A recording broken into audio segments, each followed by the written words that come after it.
10, 9, ignition sequence. We choose to go to the moon in this decade and do the other things, not because they are easy, but because they are hard. One small step for man, one giant leap for mankind. 1, 0, and liftoff. Mission complete, Houston. After serving the world for over 30 years, the space shuttle's earned its place in history and it's come to a final stop. Vor dem 2. Jahrestag der Atomkatastrophe in Fukushima haben erneut mehrere tausend Japaner für einen Ausstieg aus der Kernenergie demonstriert. Der Protestzug führte durch das Regierungsviertel in Tokio. In einer Petition an die japanischen Abgeordneten fordern die Demonstranten die Stilllegung aller Atomkraftwerke. Nach einem Erdbeben mit anschließendem Tsunami war am 11. März 2011 das AKW Fukushima havariert. Die Bewohner der Falklandinseln entscheiden in einem Referendum über ihre Zukunft. Noch bis morgen können sie darüber abstimmen, ob die Inselgruppe vor Südamerika weiter zu Großbritannien gehören soll. Denn auch Argentinien, dessen Küste nur 400 Kilometer entfernt liegt, erhebt Anspruch auf das britische Überseegebiet. Im Falklandkrieg 1982 scheiterte ein Versuch, den Archipel zu erobern. Es wird damit gerechnet, dass die 1500 Wahlberechtigten mit großer Mehrheit britisch bleiben wollen. Es sieht aus wie im schottischen Hochland und ist dennoch 13.000 Kilometer entfernt. Seit 160 Jahren züchten die Heathmans Schafe auf den Falklandinseln. Sie fühlen sich britisch durch und wollen es unbedingt auch bleiben. Natürlich werde ich beim Referendum mit Ja stimmen. Ich bin doch stolz, britisch zu sein. Wahlumfragen sind bei diesem Referendum gar nicht nötig. Schon jetzt ist klar, fast alle der 1600 Wahlberechtigten werden dafür stimmen, dass die Falklandinseln weiterhin zu Großbritannien gehören sollen. Was wir zeigen wollen, ist, dass die Falklandbewohner eine Stimme haben. Wir sind auf den Inseln seit mehr als 9 Generationen, länger als viele Argentinier in ihrem Land. Und wir wollen der Welt zeigen, wir haben etwas zu sagen. Nur 500 Kilometer von den Inseln entfernt will man das Votum nicht akzeptieren. Argentinien beansprucht die Inselgruppe für sich, fordert Verhandlungen. In Buenos Aires erinnern Veteranen seit Jahren an die Opfer des Falklandkrieges 1982. Argentinien wird den Anspruch auf die Inseln nie aufgeben. Es geht um Stolz, Ehre und den Respekt unserer Nation. Der Falklandkrieg bleibt ein argentinisches Trauma. Die damalige Militärjunta besetzte die Inseln, um von innenpolitischen Problemen abzulenken. Nach 10 Wochen hatten die Briten die Falklandinseln zurückerobert. Bilanz des Krieges: 900 Tote, die meisten Argentinier. Und heute geht es wirklich nur um ein paar Inseln mit Schafen und Pinguinen? Rund um die Falklandinseln vermuten Geologen riesige Ölvorkommen. Ein Grund vielleicht, warum Argentinien auf seine Rechte an den Inseln pocht. Auch wenn die Briten morgen sagen würden, Argentinien könnte die exklusiven Rechte für die Ölförderung rund um die Falklandinseln bekommen, aber die Inseln selbst blieben britisch mit eigener Regierung. Die Argentinier würden das nicht akzeptieren. Nein, es geht hier nicht um Öl. Egal, ob es um Öl oder die nationale Ehre geht. Verhandlungen über den Status der Falklandinseln lehnt Großbritannien strikt ab. Und mit dem jetzigen Referendum will London auch ein Zeichen setzen. Auf den Falklandinseln sieht es nicht nur britisch aus, sie sind britisch und sollen es bleiben.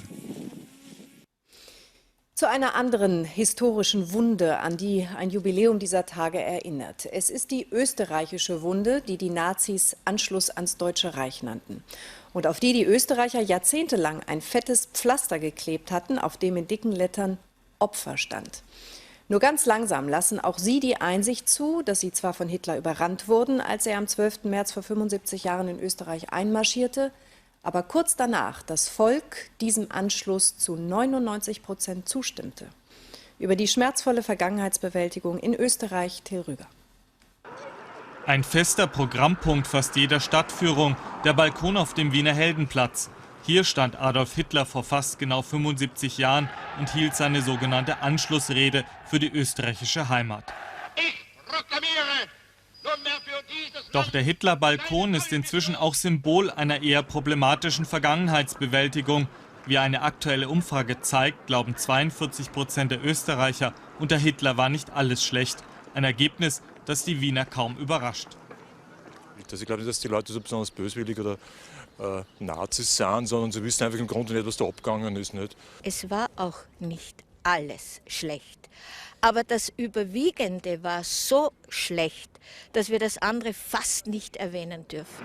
Der Historiker und grüne Nationalratsabgeordnete Harald Walser diagnostiziert den Österreichern denn auch fehlendes Bewusstsein für die Schrecken der NS-Zeit. Wenn ich daran denke, dass wir immer noch Kasernen haben, die nach hochdekorierten Wehrmachtsoffizieren und Generälen benannt sind, die übrigens auch als Kriegsverbrecher verurteilt worden sind, dann würde ich mir in dieser Hinsicht doch klarere Positionierungen wünschen. Sinnbild für die schleppende Aufarbeitung sind für ihn auch die Wiener Philharmoniker. Erst auf starken medialen Druck wurde eine Historikergruppe eingesetzt. Sie sollte die braune Vergangenheit des Vorzeigeorchesters aufarbeiten. Heute stellten die Wissenschaftler erste Ergebnisse vor und bestätigten, was viele schon ahnten. Damals hatte fast die Hälfte der Orchestermitglieder ein NSDAP-Parteibuch. Jüdische Musiker wurden ausgeschlossen. Und noch 1966 wurde dem ehemaligen Wiener Gauleiter Baldur von Schirach nach der Entlassung aus dem Kriegsverbrechergefängnis heimlich ein Ehrenring der Philharmoniker übergeben. Vom momentanen Stand der Forschung her war es eine Einzelaktion. Ausschließen kann man nichts und es will auch niemand etwas ausschließen. Weitere unangenehme Wahrheiten präsentiert eine Ausstellung der Österreichischen Nationalbibliothek. Hier wird mit dem politischen Nachkriegsmythos Österreich als das erste Opfer Hitlers dann noch kräftig aufgeräumt. Vom Wintersport zum Wetter ist es in diesen Tagen zumindest in Norddeutschland nicht weit. Die Osterdekoration bekam am Wochenende ein weißes Nest. Auf den Autobahnen taute der Schnee bald schon wieder, während dieser Hirsch schnell im verschneiten Wald verschwindet. Selbst am Meer, wie hier in Rostock, waren die Wege weiß. An eine Bootspartie jedenfalls dachten dabei die Verwegensten wohl nicht. Carsten Schwanke im Wetterstudio. Beginnt die neue Woche wohl auch so?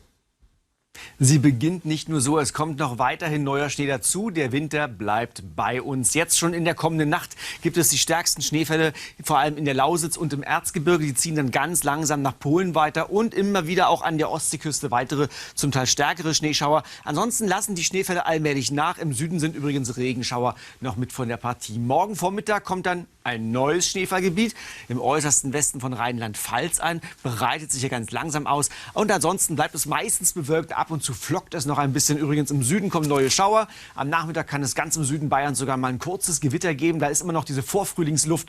Ansonsten bleibt es winterlich und ganz im Norden gilt weiterhin, es gibt die Gefahr von Schneeverwehungen. Die Temperaturen bleiben in der Nordosthälfte im frostigen Bereich. Im Süden gibt es dagegen noch einmal bis zu plus 11 Grad. Am Dienstag kommt das nächste kräftige Schneetief im Westen an. Im Süden von Nordrhein-Westfalen, im Rheinland-Pfalz, im Saarland, später auch in Hessen, wird es am Dienstag noch einmal und erneut sehr kräftig schneien. Örtlich 20 Zentimeter sind da möglich. Deshalb die Frage zu beantworten, der Winter bleibt bei uns. Danke, Carsten Schwanke. Wahrscheinlich in der Sonne gesessen, den Frühling genossen, ein Eis gegessen und sich gefreut, dass der trübste, grauste Winter seit Beginn der Wetteraufzeichnung endlich zu Ende schien. Bei bis zu 21 Grad in Köln zum Beispiel, so warm war es Anfang März noch nie. Doch dann ging es nur noch bergab. Und schon heute hat der Winter über die Hälfte des Landes zurückerobert. Mit minus 2 Grad in Berlin, gefühlten minus 12 Grad im eisigen Wind an der Ostsee. Mit der Kälte kommen auch noch Schnee und Eis zurück. Über das Winter-Comeback, auf das wir alle gern verzichtet hätten, meine Kolleginnen Romy Hiller und Lotta Polter, die haben sich für Sie in die Kälte getraut. Wenn nichts mehr geht, dann kommt er. Jens Burchardt mit seinem Radlader. Seit den frühen Morgenstunden ist er in Ostholstein unterwegs, um die Straßen freizuräumen. Als wir ihn treffen, fährt er hier schon zum 3. Mal entlang. Was ist denn genau das Problem? Weil Schnee gibt es ja nun öfter. Schnee gibt es öfter, ganz klar, aber hier bei uns in Ostdeutschland ist es eben so, dass der Sturm da ist und der Sturm nimmt den Schnee von den Feldern und treibt ihn auf die Straße und dadurch sind die Verwirrungen immer vorhanden. Oft dauert es nur eine Stunde, bis die gerade geräumten Straßen wieder unpassierbar sind. Eine Ausnahmesituation für die Einsatzkräfte im Norden. So wie Jens Burchardt ist der Winterdienst im ganzen Norden seit den frühen Morgenstunden im Dauereinsatz. Trotzdem kam es auf den rutschigen Straßen zu Dutzenden Unfällen. Schon in der Nacht rutschen die Autos beinahe im Minutentakt ineinander. Auf der A27 bei Verden kommt ein Sattelzug ins Schleudern und nur knapp vor einer steilen Böschung zum Stehen. In Scharbeutz an der Ostsee ist die Straße kaum noch zu erkennen. Und in der Nähe von Kiel treffen wir am Morgen dann auf diese eingeschneiten Autofahrer. Ich kam hier angefahren, die Straße war bisher frei gewesen. Ein paar Meter weiter war auf einmal alles dicht. Hab noch versucht zurückgefahren, bin weggerutscht und dann in den Graben rein. Doch der Temperaturschock macht nicht nur den Nordlichtern zu schaffen, auch in der Hauptstadt wurden viele eiskalt erwischt. Mein Sohn wollte Anfang der Woche den Pool schon rausholen. Das war wohl nix. Wir kommen ja aus dem Süden. Wir sind gestern Morgen bei 17 Grad weggeflogen. Und natürlich hier ist es jetzt ein Temperaturschock für uns, weil die unten sitzen nämlich immer noch im Warmen. Aber nicht mehr lange, denn der Winter wird in den kommenden Tagen ganz Deutschland einfrieren. Und so sind diese Schafe wohl ganz froh, dass sie erst einmal ungeschoren davonkommen. Researchers from Harvard and Oregon State Universities looked at evidence stretching back more than 11,000 years. They believe if it wasn't for humans, the Earth would be facing global cooling instead of the global warming we now know. I spoke with the president of the American Meteorological Society about the findings. This is a really interesting study that actually extends back to the end of the last ice age, and so it creates one of the longest records of climate going back in time. Why that's important is that it tells us that over the last 11,000 years or so, most of that time period, we should have been cooling. We were coming out of an ice age, and so we were in a cooling period. But in the last 100 years, we've seen a rapid spike in warming that most scientists are now believing is related to human activity. So how different would the planet be, would the climate be, if it weren't for people building machines, running cars, and burning things down? Yeah, this study using paleoclimate records, things like fossils from the ocean and whatnot, tells us that we would be in a cooling pattern. And essentially, if you think about driving a car, the climate system would be driving below the speed limit.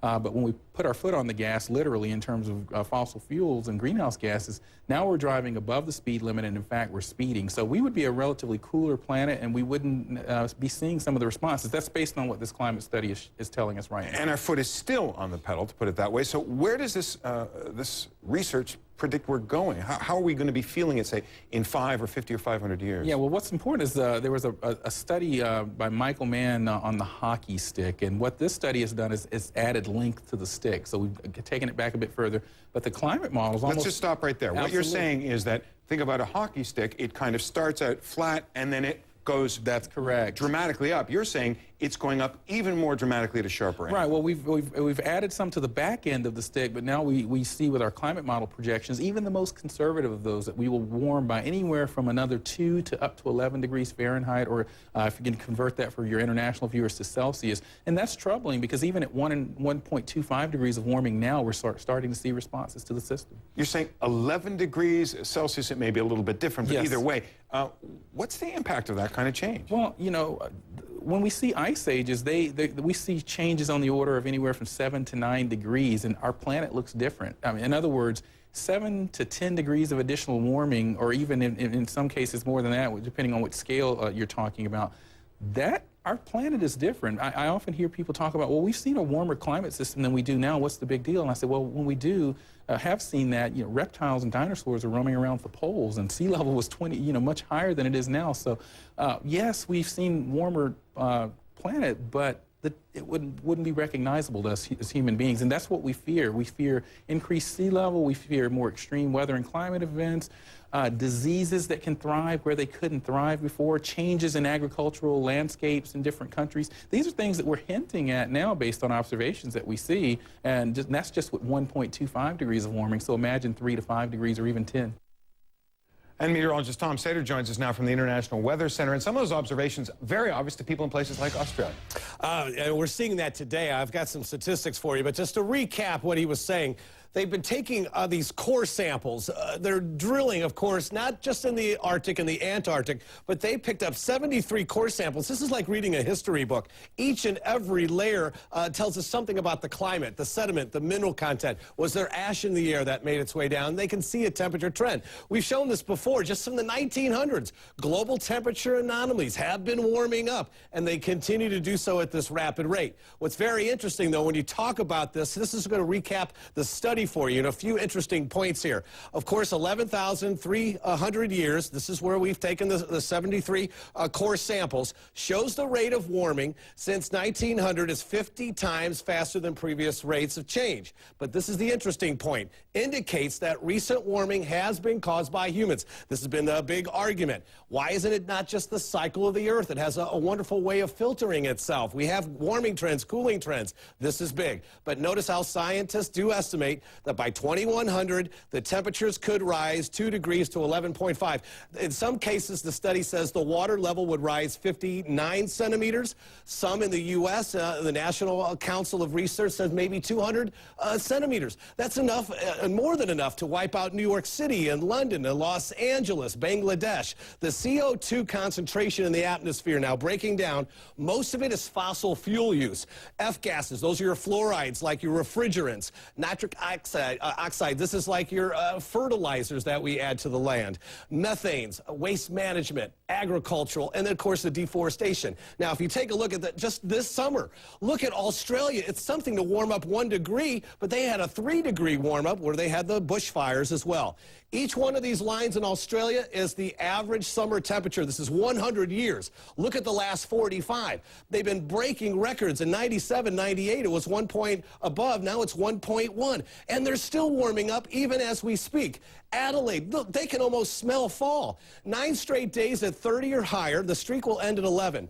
The record is 12. They've done this 3 times. Melbourne, 7 straight days at 30 or higher. Haven't done that since 1985. Ties a record for March. But if you look at the trend, here's where we're going to find something now. 8 days. It's only happened 3 times in their history. Last time was 1962. They have never, Jonathan, went 9 days or 10 days, rewriting the record books, not just for March, but all-time stretch at 30 degrees or higher. It is serious, serious stuff. Yes, We're watching it happen. Tom Sater at the Weather Center. Thanks very much.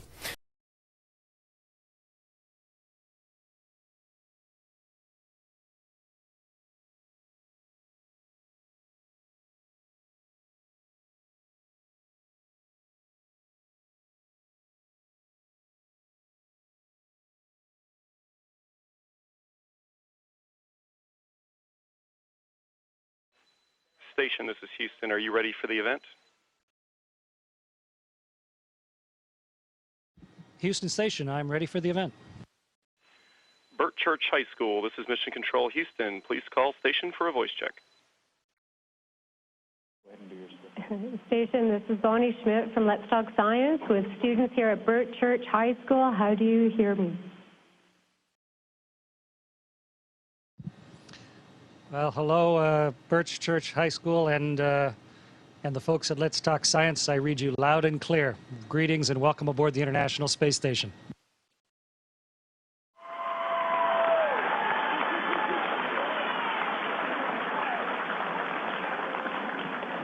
Hi, Chris. It's Bob Thirsk here.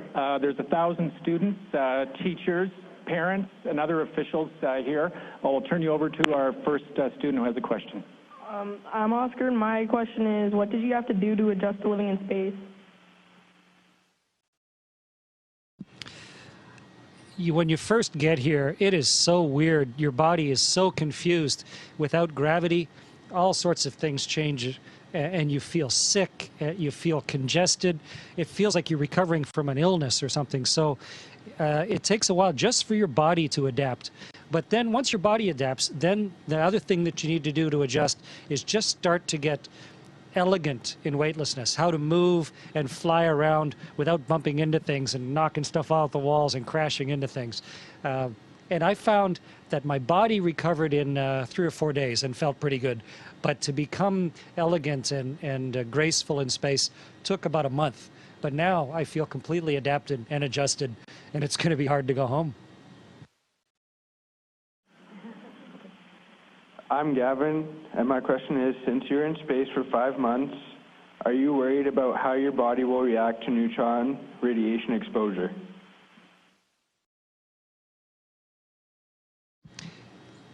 Yes, as you well know, our sun and every star in the universe is a huge nuclear furnace pouring out radiation.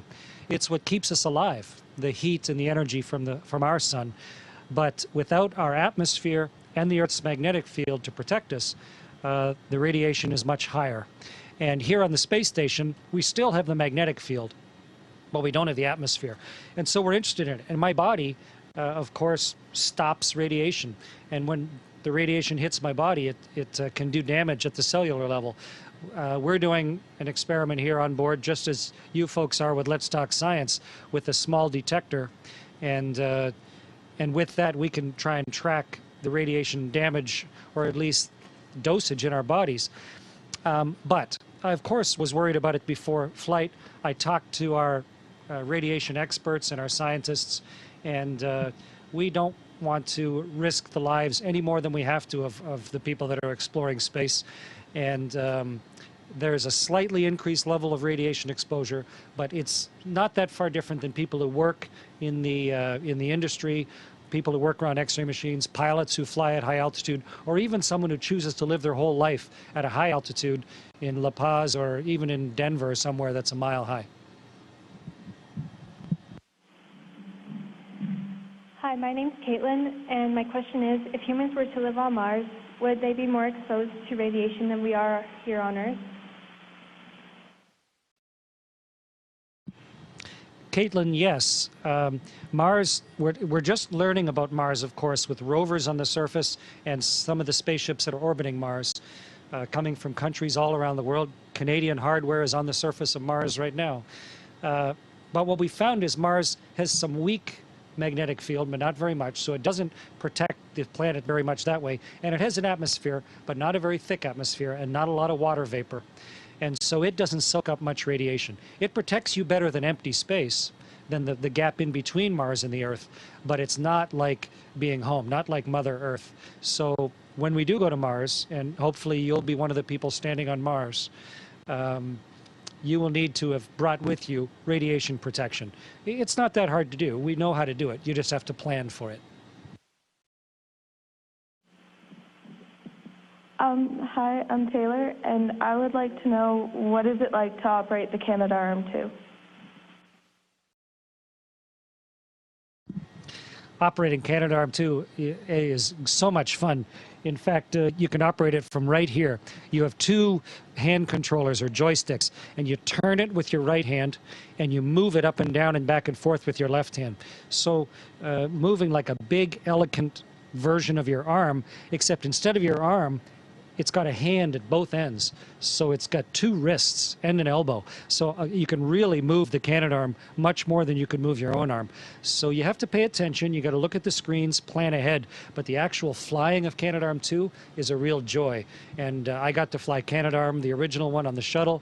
I've used the one here on the space station several times. And it's easy because of the training. It's intuitive, it's fun, but also it just makes me feel great as a Canadian to be operating Canadarm2 on the International Space Station. Hi, I'm Justina, and I would like to know, what was the most challenging part of becoming an astronaut?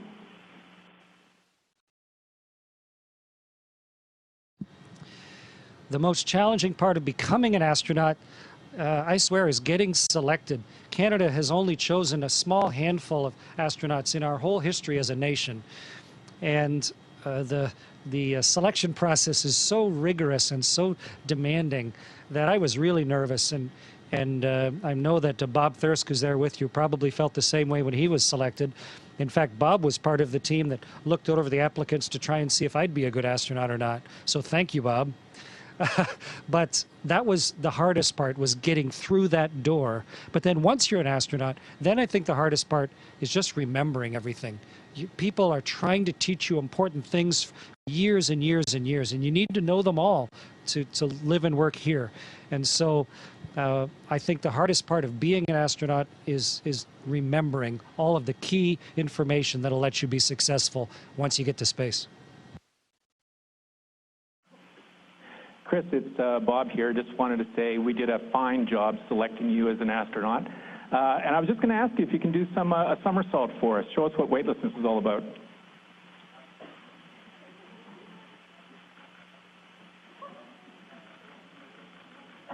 Well, being weightless is just so much fun. There's no up or down.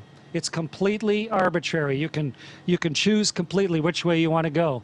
And Bob, you've been here and you know exactly what it's like. So you could just float and turn and tumble and do 1,000 somersaults, and you can do an interview with students in Airdrie, Alberta, sideways if you want.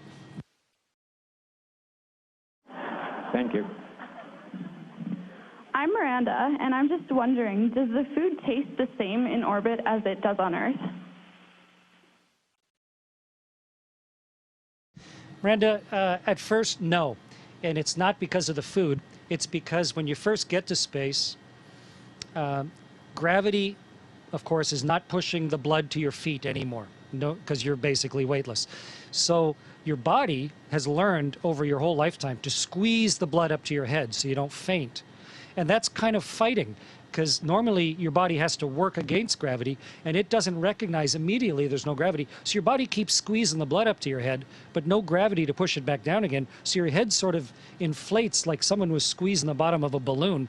And so your head fills up with fluid, and your sinuses fill up. And so when you first get to space, within a little while, you're all clogged up and sinus plugged up. So you can't even taste your food. And that lasts several days until your body finally gets to equilibrium. And then the food tastes about the same. And I have Canadian food right here that folks were nice enough to send up to me, which just came up on the Dragon spaceship recently. But I have a lot of nice food. I have Canadian maple cookies. I have smoked salmon pate, some Canadian chocolate. Look at this, a tube of maple syrup, which is a real treat up here. Really high quality maple syrup. And from not too far away from you guys, from Saskatchewan, I have some buffalo jerky right here. Cranberry flavored buffalo jerky. And we even have something from the East Coast here with blueberry granola bar. So we have lots of food. It keeps us healthy.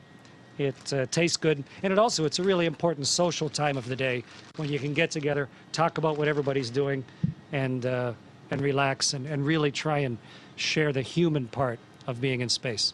Food's good up here. Hi. Okay. Hi, I'm Karis, and I want to know, how long does it take to travel to the International Space Station from Earth?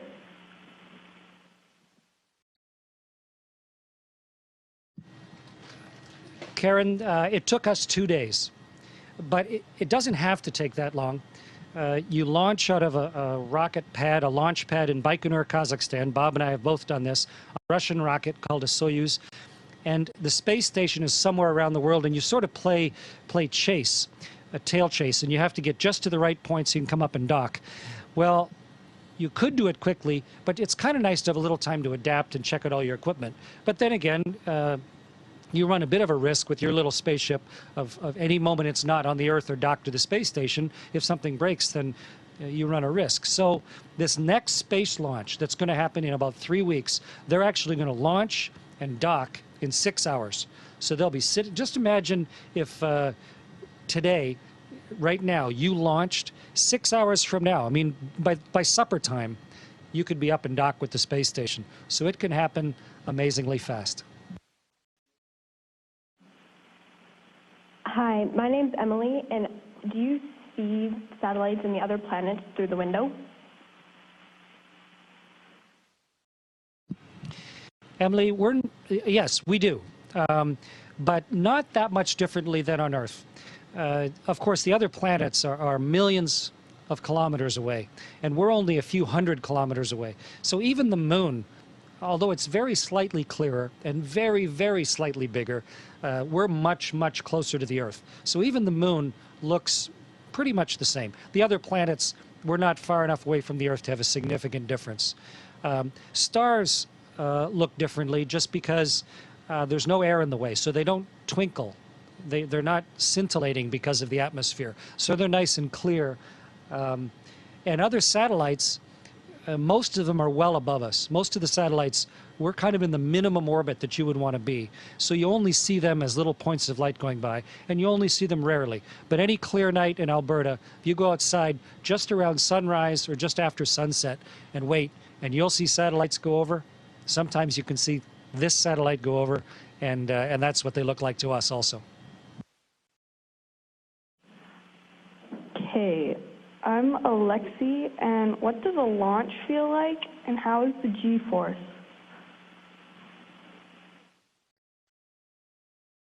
Alexi, for launch, you're lying on your back. So you're sort of lying like this. Oop, it's hard to be stable. You're lying like this, and you're accelerating that way. So all of the force is on your body this way, squishing you down into your seat. And you know, you could build a rocket ship that could have a lot more acceleration than the human body could take. So it's kind of a trade-off. And we've decided about 4 or 5 times your body's weight. That's enough. That's pretty heavy on your face and your chest. It's hard to breathe. You're wearing a lot of safety equipment. And so your rocket ship is going that way super fast. You're getting squished into your seat. There's some vibration. You can feel the rocket sort of steering like a boat going through the waves as it's steering to get exactly to the right orbit. And it gets quite heavy. As you burn the fuel, the rocket, of course, gets lighter and lighter. So even though the engines are putting out the same amount of force, because you're getting lighter and lighter, then it feels a higher and higher acceleration. So you get squished more and more. F equals ma. By the end of it, you're getting pretty heavily squished into your chair. But it's a heck of a ride. It only takes, we've been talking for a little over 10 minutes. It takes less time than that to get to space. From the time the engine's light until you get to space is only about 9 minutes. And it's a rough ride, but boy, it is a ride I'd be happy to do again. And it's a ride that takes you someplace you can't get any other way, and it's a lot of fun. Hi, I'm Ashley. Do you have a 45-minute day and then a 45-minute night every time you orbit? Ashley, here, grab this gray tape. So let's say that this is the world, okay? This roll, I'll get a little closer, you can see. Let's say that this gray tape is the world. So we're going around the world, but if you guys are the sun, then sometimes we go around the world this way. And if that's the case, then you're right. You'd be in the sun for about 45 minutes, and then you'd be behind the world in the shade for about 45 minutes. But our orbit precesses, and sometimes we go around the world sort of this way. And if you're going around the world this way, then if you think about it, if you guys are the sun, then you might come into the sun right here, and you'd be in the sun almost your whole orbit until you came around to the shadow again, sort of following almost the sunset line on the world all the way around. And sometimes that happens where you're sort of at an oblique angle to the sun, and so you get a lot of sort of dim sunshine until you come around, and then you get a little bit of night on the other side. So the maximum you can ever get is your 45 of night, and then it gets less and less depending on your angle to the sun.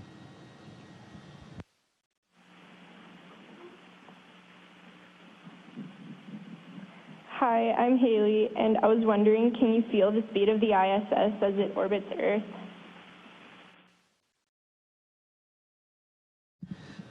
You can't feel the speed, Haley. It's sort of like, you know that in Alberta, you're going pretty fast. You know, you see the sunrise on one side in the morning and it goes across and sets on the other side in the evening, and that's because the world is turning. So you've got a lot of speed. You're moving fast, but you don't feel it because everything's moving along with you.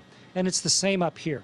The only time you really get a sense of the fact that you're moving is sort of like where you are when you look at something else. When you look at the sun, you can tell as the sun rises and goes to the sky that you know the world is turning. Well, for us, when we look down at the Earth, especially if you look straight down, we're going 8 kilometers a second.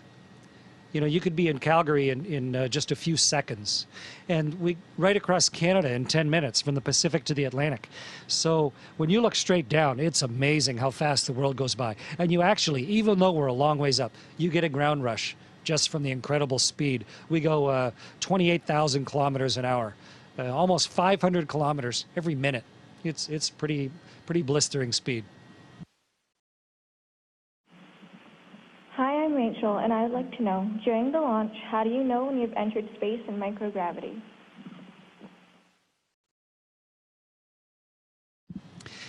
That's an interesting question. The purpose of the launch is, of course, number one, to get you above the air, because you can't go fast enough in the air. There's too much friction with the air.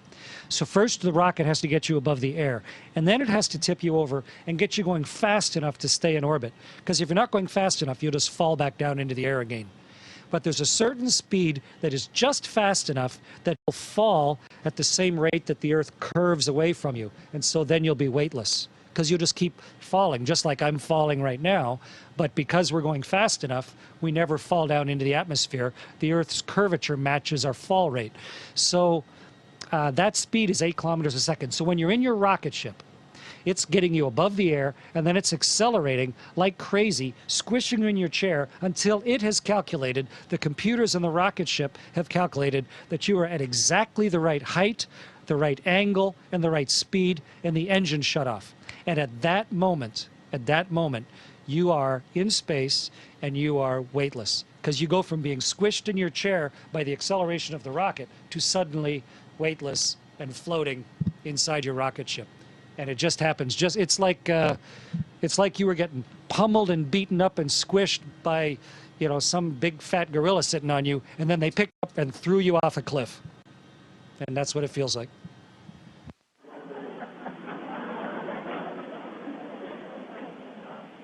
Hi, Mr. Hatfield. I'm Ashton, and I was just wondering, how does it feel to sleep while you're floating in there? Yeah.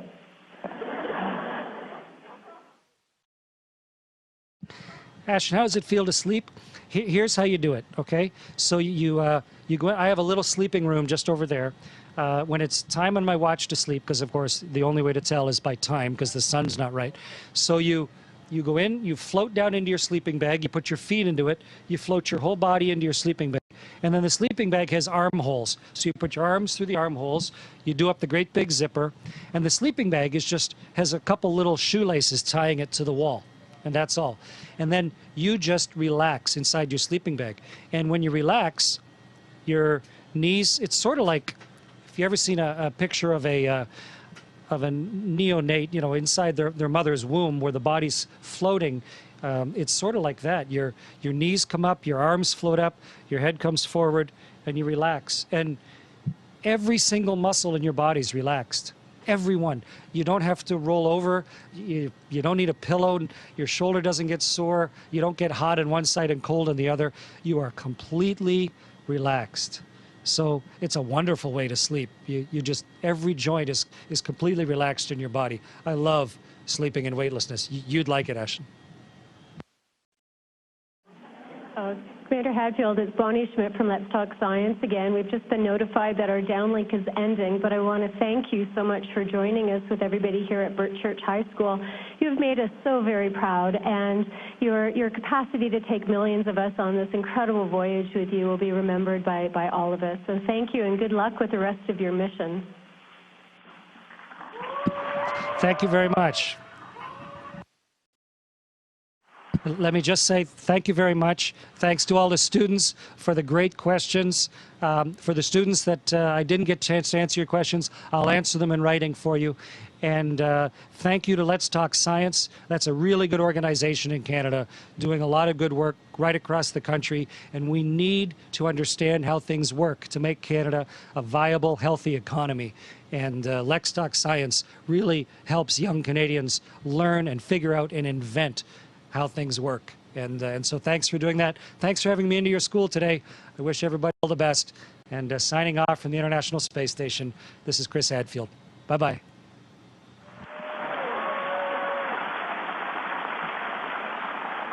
Station, this is Houston ACR. That concludes the event. Thank you. Thank you. Let's Talk Science participants. Station, we are now resuming operational audio communications.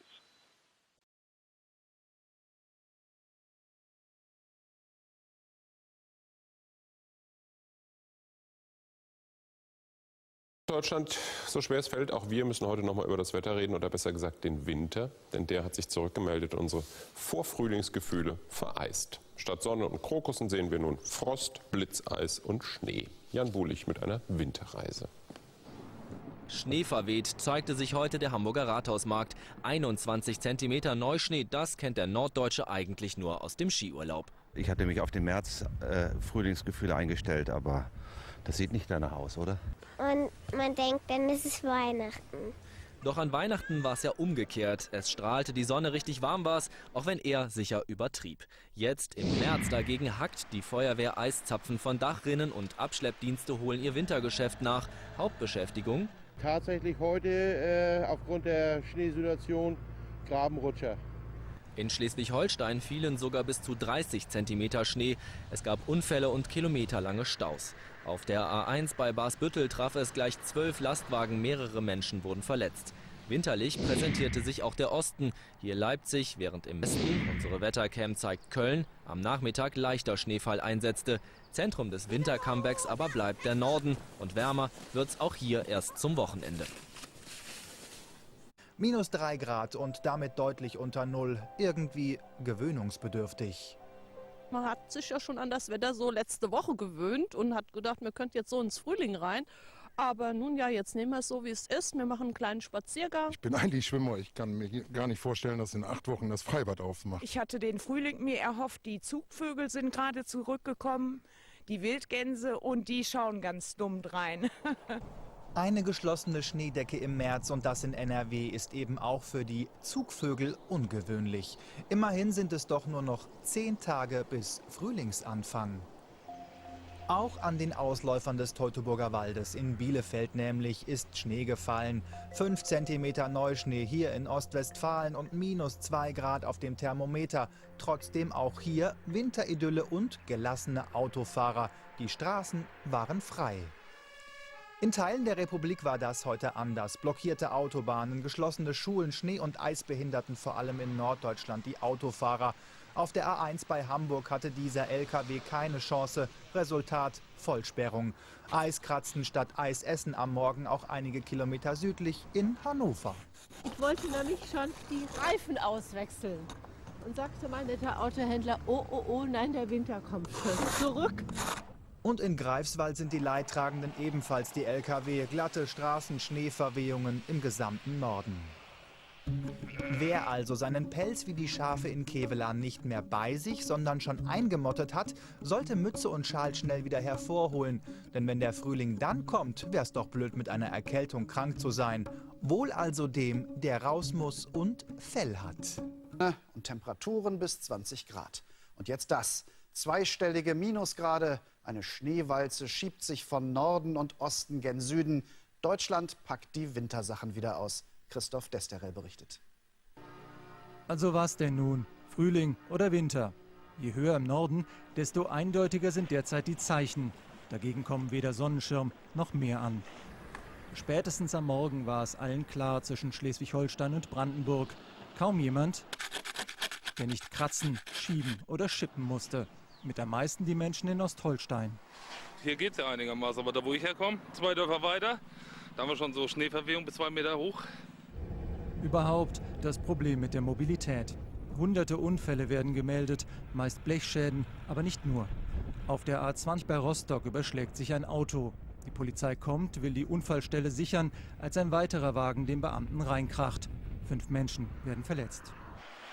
Lebensgefahr gar nicht erst abwarten. Mit dem Plan waren die Feuerwehrleute in Hamburg unterwegs, schlugen Eiszapfen von Brücken und schaufelten den schweren Schnee von den Dächern. Schnee, der anderen vielleicht zu Pass kam. Etliche Schulen, auch diese in Schwerin, stellte das Wetter nämlich vor vollendete Tatsachen. Bis zuletzt war hier Unterricht geplant. Schließlich musste er doch ausfallen, aus Mangel an genügend Schülern.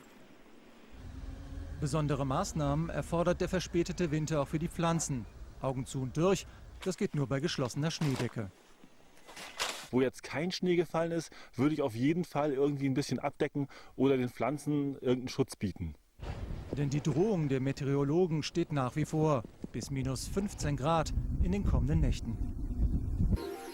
Liebe Zuschauer, guten Abend. Der Winter ist zurück und er hat vor allen Dingen den Norden Deutschlands erwischt. Mit kräftigem Schneefall, teilweise auch mit Schneeverwehungen.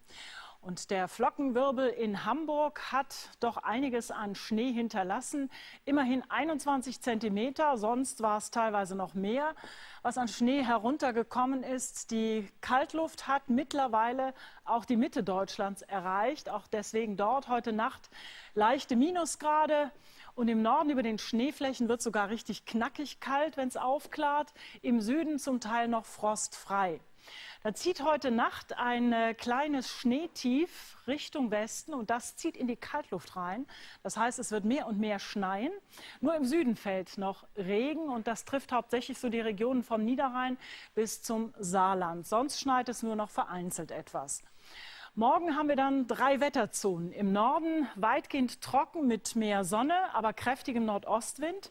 In der Mitte zum Teil kräftiger Schneefall, dauert auch ein bisschen länger mit entsprechenden Behinderungen. Und im Süden, da scheint ab und zu noch die Sonne, da gibt es ein paar Regenschauer.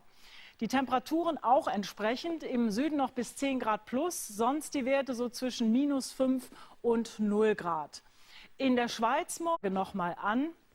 Wir haben hier die Kaltluft im Norden und wir haben die Tiefs, die über Mitteleuropa und auch über den Süden Europas ziehen. Vor allen Dingen auch hier am Mittelmeer heute kräftige Schauer und Gewitter gebracht hat.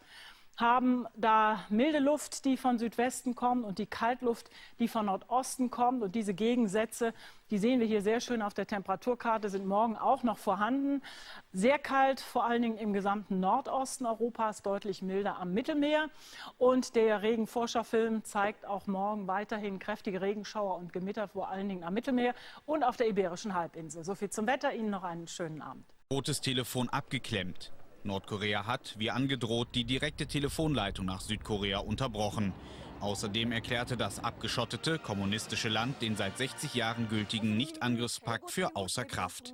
Kurz zuvor hatten gemeinsame Militärmanöver der Streitkräfte von Südkorea und den USA begonnen. Die politischen Spannungen auf der koreanischen Halbinsel verschärfen sich. Nordkorea erklärte, wie angekündigt, den Waffenstillstandsvertrag mit Südkorea für null und nichtig und kappte die seit Jahrzehnten bestehende telefonische Direktleitung nach Seoul. Die südkoreanische Armee startete ungeachtet der Drohungen aus Pyongyang ein jährliches Großmanöver mit den vor Ort stationierten US-Truppen. Sorgen bereitet der internationalen Gemeinschaft auch die Menschenrechtslage im kommunistischen Norden. Die Lager sind strengstens abgeschottet, nur die wenigsten haben sie lebend verlassen. Die aber erzählen Grauenhaftes. Folter, Vergewaltigungen, Hinrichtungen sind Alltag.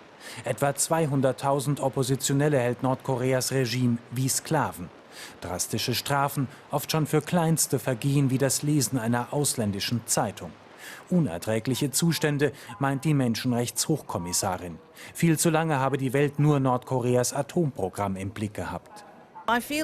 Es ist höchste Zeit, die womöglich schlimmsten Menschenrechtsverletzungen, die es in der Welt gibt und über die wir fast nichts wissen, unabhängig zu untersuchen. Vor dem Menschenrechtsrat in Genf zeichnet der UN-Sonderberichterstatter ein Bild des Elends in Nordkorea, auch jenseits der Lager. Eine neue Kommission müsse Gräueltaten des Regimes genau unter die Lupe nehmen. Das Land ist nicht in der Lage, auch nur einfachste Bedürfnisse seiner Einwohner zu erfüllen. Das fängt beim Recht auf Grundnahrungsmittel an und zieht sich über alle anderen Menschenrechte. Nordkoreas Botschafter weist all das als frei erfunden zurück. Es gebe gar keine Menschenrechtsverletzungen und deshalb auch nichts zu untersuchen. China sieht das ganz ähnlich. Die Welt dürfe nichts tun, was die koreanische Halbinsel weiter destabilisiere. Die alte Allianz hält also noch, doch verhindern kann sie nicht, dass die UN nun auch beim Thema Menschenrechte Druck aufbaut auf das gnadenlose Regime. Knapp 2 Wochen nach dem Rücktritt von Benedikt XVI. Sind die Vorbereitungen für das Konklave abgeschlossen. Morgen werden 115 Kardinäle in die Sixtinische Kapelle einziehen, um einen neuen Papst zu wählen.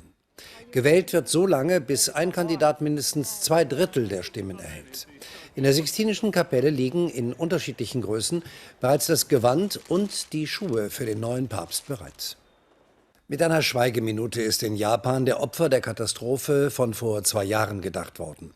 Am 11. März 2011 erschütterte ein heftiges Erdbeben das Land und löste einen Tsunami und die Reaktorkatastrophe in Fukushima aus. Etwa 16.000 Menschen starben. Noch immer werden mehr als 2.500 Menschen vermisst. Für einen Moment steht das Leben still in Japans Hauptstadt Tokio, im ganzen Land. Schweigeminute für die Opfer von Erdbeben, Tsunami und Atomunglück. Ein guter Freund von mir ist im Tsunami ums Leben gekommen. Ich finde es schade, dass der Wiederaufbau in der Region so lange dauert. An so einem Tag wie heute bin ich glücklich, dass ich leben darf. Ich hoffe, dass Japan bald wieder auf die Beine kommt. Der 11. März, heute vor 2 Jahren. Die Erde bebt, so stark wie niemals zuvor in Japan. Dann ein gewaltiger Tsunami bis zu 40 Meter hoch. In Fukushima gerät ein Atomkraftwerk außer Kontrolle, Kernschmelze in 3 Reaktoren. Japans Ostküste heute. 27 Millionen Tonnen Trümmer haben die Bagger weggeräumt. Aber erst ein Zehntel der geplanten 9 Häuser ist fertig. Die Menschen leben noch immer in Notunterkünften. In Fukushima bleibt eine ganze Region noch jahrelang radioaktive Sperrzone. Hier fürchten Familien um ihre Gesundheit. Tausende Flüchtlinge warten auf Entschädigung. Heute wurden 4 Sammelklagen eingereicht gegen AKW-Betreiber TEPCO und die Regierung. Beim zentralen Festakt in der Hauptstadt verspricht Premierminister Abe schnellere Hilfe für die Opfer. Neben dem offiziellen Gedenken gingen heute in Tokio auch tausende Demonstranten auf die Straße. Sie fordern den Ausstieg aus der Atomkraft. Wohl vergeblich. Japans Regierung hat den ersten AKW-Neubau gerade erst genehmigt. 3 Wochen vor Ostern hat der Winter den Norden Deutschlands wieder fest im Griff, mit heftigen Schneefällen und frostigen Temperaturen. Auf glatten Straßen ereigneten sich hunderte Unfälle. Mancherorts versperren meterhohe Schneewehen den Weg. In Schleswig-Holstein fiel in mehreren Landkreisen die Schule aus. Bitterkalt und mit viel Wind ist der Winter zurück. In Schleswig-Holstein türmt sich vielerorts der Schnee, behindert wie hier bei Scharbeutz den Straßenverkehr. Auf der Autobahn 1 bei Hamburg geraten selbst routinierte Fahrer ins Rutschen. Es kommt gleich zu mehreren Lkw-Unfällen auf der glatten Fahrbahn. Die A1 muss zeitweise gesperrt werden. So wie hier in Hamburg nutzten Kinder heute den Wetterumschwung, auch wenn er etwas plötzlich kam. Er möchte eigentlich wieder Frühling haben. Vor ein paar Tagen konnten wir hier ja schön über den Platz toben, ohne Schnee, ohne Jacke. Und jetzt ist wieder Wintereinbruch. Wieder Winter und das mit voller Kraft. Selbst für den Monat März ein außergewöhnliches Phänomen. Ja, das Besondere an dieser Wetterlage ist eigentlich die regionale Ausbreitung. Eine 3000 Kilometer lange Luftmassengrenze von Frankreich über Belgien hinweg, Deutschland hinweg bis nach Polen. Das haben wir in dieser Ausprägung nur alle 20 Jahre. Weil vielerorts auch in der Nacht Straßenglätte droht, bleibt die Gefahr für Autofahrer weiter groß. Mussten diese Wuppertaler aufbrechen. Mehrere Linienbusse sind den Berg nach Ronsdorf nicht mehr raufgekommen. Auch die Autofahrer hatten zu kämpfen. Ja, da hat sich auf der Straße nämlich eine richtige Eisfläche gebildet. Für viele Bergische hat der Heimweg heute länger gedauert und manche sind leider noch gar nicht zu Hause. Die Polizei meldet überall im Bergischen zahlreiche Verkehrsunfälle. Was Schlimmes sei aber nicht passiert. In allen Fällen habe es nur Blechschäden oder leichtere Verletzungen gegeben. Sie haben es offensichtlich geschafft, aufs Sofa, hoffentlich ohne Blechschaden. Hallo zu einer neuen Lokalzeitwoche. Ich grüße Sie. Jetzt kommt ein neuer Film in die amerikanischen Kinos, der zeigt, wie konservative Politiker gegen die Energiewende mobil machen und große, auch deutsche Unternehmen, solche Politiker unterstützen. Heike Slansky hat ihn schon mal gesehen. Dieser Mann ist ein Leugner des Klimawandels. Mit abstrusen Äußerungen hetzt er die Massen auf. Kohlendioxid ist kein Schadstoff. Eine schockierende Dokumentation über den Klimawandel als Hirngespinst. Wir haben die Fakten, die Leugner haben nichts und trotzdem finden sie Gehör. Eine Maschinerie aus gekauften Wissenschaftlern, Medienprofis und mächtigen Geldgebern haben es geschafft, flächendeckend Zweifel zu säen, so der Film. Es sind Scharlatane, die sogar regelmäßig im Fernsehen und Kongress auftreten. Mit Erfolg. Denn im US-Kongress passiert nichts. Klimaschutzgesetze abgelehnt. Und wen wundert's? Die Abgeordneten, die vorher kräftig gesponsert wurden, sagen Nein. Wächter wie OpenSecrets.org sorgen für Transparenz. Auf den Spenderlisten sind auch Unternehmen aus Deutschland, die offenbar ebenfalls kein Interesse an verschärften Klimaschutzgesetzen haben. Zum Beispiel Bayer und BASF. Doch die deutschen Firmen weisen den Vorwurf in Stellungnahmen zurück. Auf die Spenden ihrer amerikanischen Mitarbeiter hätten sie angeblich keinen Einfluss. Trick 17, denn ganz so einfach ist es nicht. Bei den Mitarbeitern, die mit dem Firmennamen Spenden sammeln, handelt es sich nicht um irgendwen, sondern um den Geschäftsführer und hochrangige Manager. Zu behaupten, sie hätten auf die Firma keinen Einfluss, halte ich für heuchlerisch. Der Klimawandel, die Politiker und die Wirtschaft. Seriöse Experten warnen vor den Folgen des Klimawandels. Noch mehr Dürre, Überflutung, schwere Stürme. Doch das wollen die Leugner nicht wahrhaben. Währenddessen tun die Konzerne alles, um neue Gesetze zu verhindern. Gleichzeitig aber stellen sie sich als Saubermänner und Umweltschützer dar, so auch Bayer und BASF. Einerseits geben Unternehmen zu, dass sich das Klima wandelt, investieren sogar in Forschung und Umweltschutz. Andererseits bremsen sie gesetzliche Maßnahmen zum Schutz aus. Überschwemmt von Naturgewalten und vermeintlichen Fakten. Ein Film warnt, bevor es zu spät ist. A week ago here in Germany, the papers and everybody else was talking about the onset of spring. There were tourist boats on the Spree, for example. The Spree, the rivers here haven't frozen, but the tourist boats have clearly gone, and the snow has descended. Transport has been disrupted. Frankfurt Airport has been closed, for example. The trains have slowed up. Same picture right across Europe. In Paris, the two main airports have seen substantial cuts in the number of flights. In Belgium, the train system has pretty well seized up in parts. So, a very unseasonable snap of snow is disrupting life right across this bit of Central Europe and further westwards.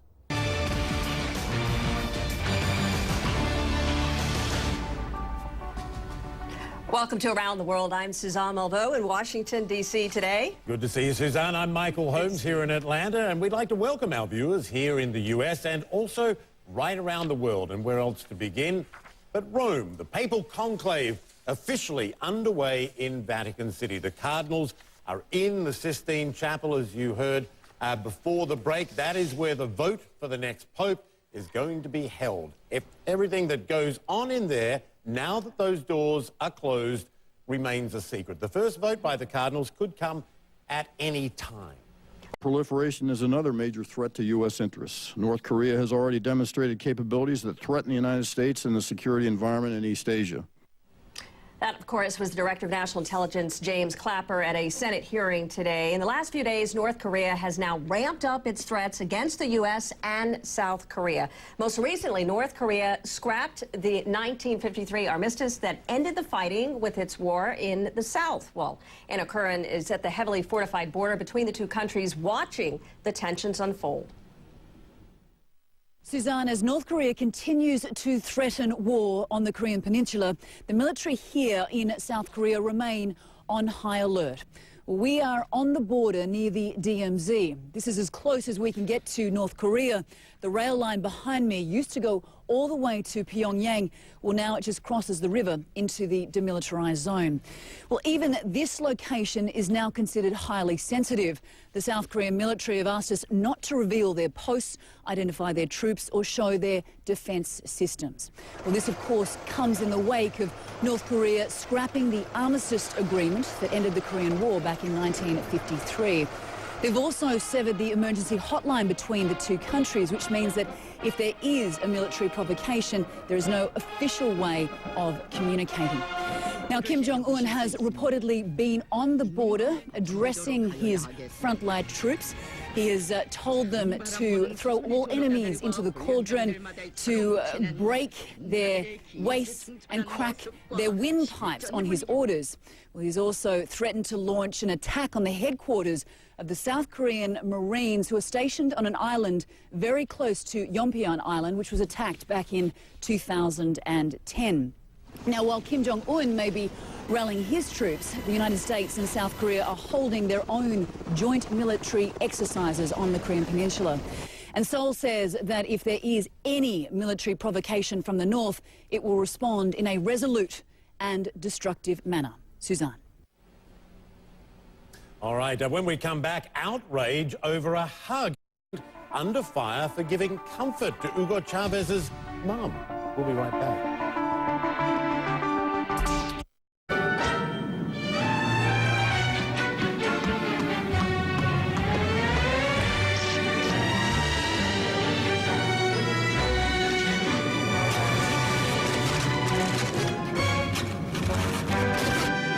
Would you like to have some ice cream, young man? Ice cream? Sí. The best fly with Europe's best airline, Turkish Airlines.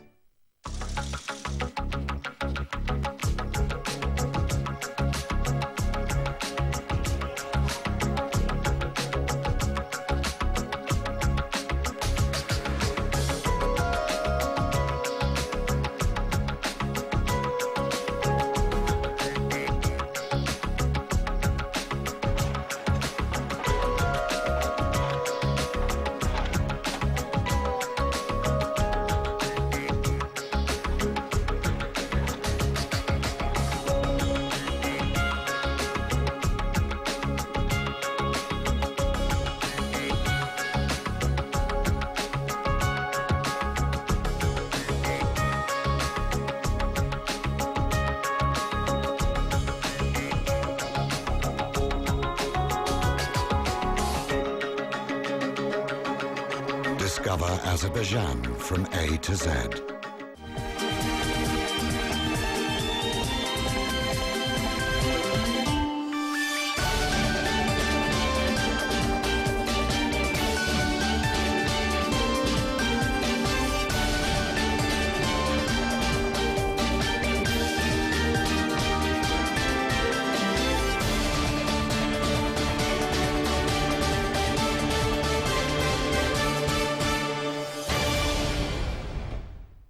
This week on Inside Africa, we're in Puerto Rico, where the influence of Africa is everywhere. In the traditions, in the food. Slaves used to do a lot of dishes with crab. And in the dance. We're not following the drummer.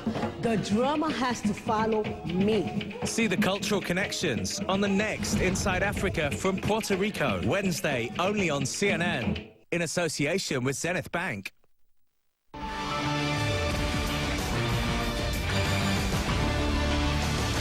Welcome back. So what could be wrong with consoling a mother after her son has died? The Iranian President Mahmoud Ahmadinejad was doing just that at the funeral of Venezuelan President Hugo Chávez. But it's actually how he did it that has stirred the most controversy back home in Iran. I want you to take a look at this. This is a photo. The image has gone viral around the world. Now, why? Muslim men, by tradition, not allowed to do this at all. That is, touch women outside of their families. It is a big no-no. Reza Sayo covers Iran for us. He joins us now from his usual patch in Cairo. Reza, tell us about the backlash and what sort of impact it could have on President Ahmadinejad. It's not like he's running for office again anytime soon.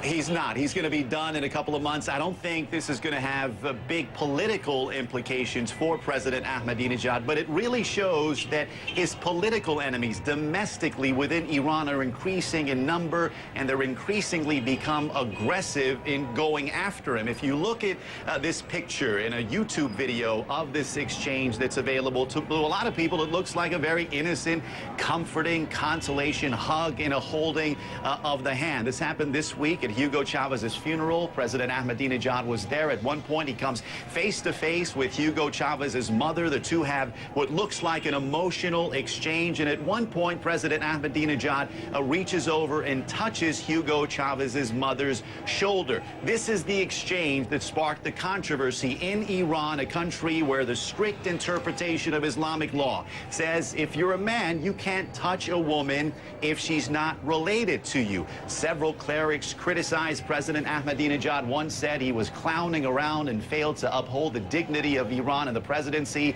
Another said what Ahmadinejad did was a sin and delivered a reminder that men can only touch women they're not related to, only if the woman is drowning or in need of medical attention. Suzanne, so, Michael? Explain this to us. How could this weaken him in some ways? And how is the Ayatollah, the split with the Ayatollah, how does that weigh in with what has happened here? Could this make things very, very hard for him to actually lead in some way?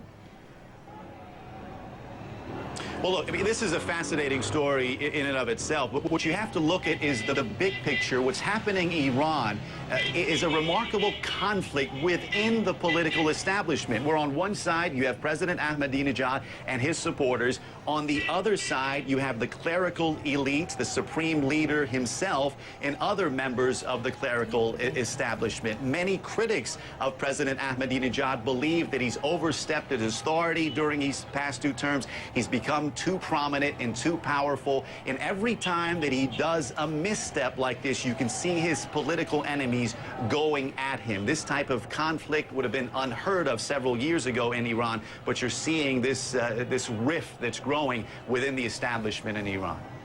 All right, Reza Sayed, thank you very much. It's absolutely fascinating. Yeah, Michael, I mean, just to see that kind of division there, and to see, I mean, Ahmadinejad has been in some trouble before, and it just looks like he keeps getting weaker and weaker in his own country. Yeah, and it's interesting, too, there was images of him kissing not the mother of Hugo Chavez. I think we've actually got what is now being alleged to be a Photoshop of him kissing, that's Mohammed el-Baradei.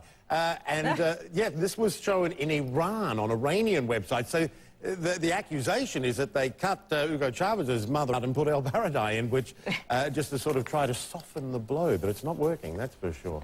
Yeah, and you know, it's hard to know actually what's real and what's not real in Iran when you think of the closed media. Indeed, technology at work.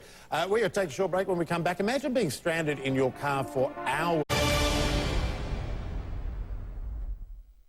Abu Dhabi sits at the crossroads of East and West. It is a meeting point in the 21st century for business and trade. It's a phenomenal vantage point to India and China, the real engines or the continents of future growth.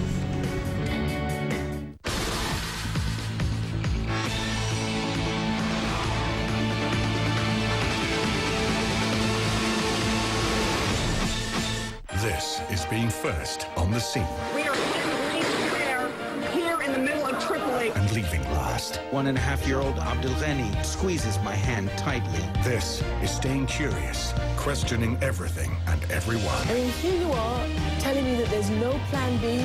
And never taking no for an answer. I have the right of education, I have the right to play, I have the right to talk. This is having access to people making decisions that affect your family. I'll put it bluntly. Have you got a stimulus package in your back pocket? Discovering that hope. You think your team is going to win the championship tonight? Lives everywhere. Underneath damaged skin, there's a young woman with dreams of a better life. Being at the heart of the story, wherever it is. This is as real as it gets. And this is why you made us the #1 international news brand. This is CNN. But you can see people still sort of milling around, some people starting to leave, some people taking out their umbrellas. The occasion is a big deal, whether you're a member of the faithful or not. That said, this does carry some import with Catholics that even 2005 did not. Sure, John Paul II was a beloved pope and had such a great international presence, but there are big issues on the table. We know it. Pope Benedict leaving the way he did it for the reasons that he says he did heightened the urgency of the situation. So this is something to monitor just to give that reflection of its importance. Even if you're not surprised that there was no pope on the first vote, the process, what could happen, the expectation is worth coming down here for a lot of people, especially if they're a member of the faith. And Becky Anderson is down on the street amidst the crowds. Becky, what are you hearing and seeing?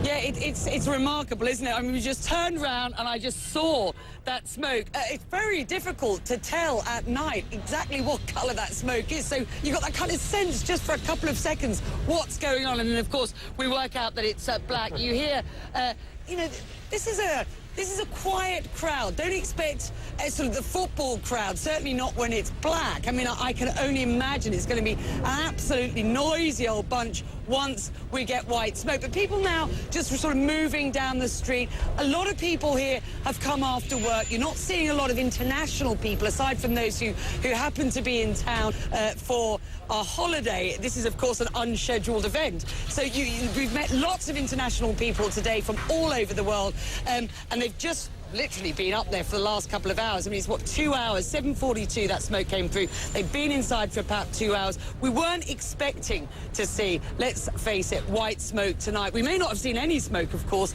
because they didn't have to vote. But it was quite an emotional feeling when you turn round and from that chimney, just yards away from us here, just outside Vatican City, you see that first smoke for the first time in this election for a new pope. And John Allen, who our Vatican analyst, who has been with us and is going to be walking us through these next several days. You've talked to a lot of cardinals who have been inside that room about past votes, about what it's like. There's not there's not discussion going on inside the Sistine Chapel during this time. Is there? They're sitting there. It's a lengthy voting process. Yeah, I mean, the Sistine Chapel, what happens there is much more like going to church than going to a political convention. It's surrounded by prayer, and then there's a very lengthy and highly elaborate process of voting, which includes each cardinal individually processing up with his ballot in his hand, swearing before God and on his own conscience that he is casting his vote for the man he believes should be elected. That has to happen 115 times, of course. Then at the end, there's a bank of 3 cardinals who counts all the votes, reading them aloud, carefully marking them down. There's another bank of 3 cardinals that checks the votes. So soup to nuts, the whole process takes about an hour and a half. You do that twice a morning, twice an afternoon, that's your day. So the caucusing and the comparing of notes and the building of alliances or the reconfiguring of alliances happens instead during the Cardinals' downtime at the hotel where they're staying, the Casa Santa Marta. And based on what you know from past votes, say they voted twice now today and we've seen the smoke once. Maybe they've only voted once. We don't know for sure. But they have a rough idea of whose names are in contention at this moment. Yeah. We actually do know they only voted once tonight because the rules state that if they vote the opening night, it's just one. But yeah, the whole point of this first ballot is to get a sense of where people stand. Listen, I mean, these guys have been thinking about this nonstop for the last couple of weeks. They all knew this vote was coming. They've all come in with thoughts about who might be elected, who they might personally want to see elected. But until this moment, they've had no sense, actually, of what was plausible.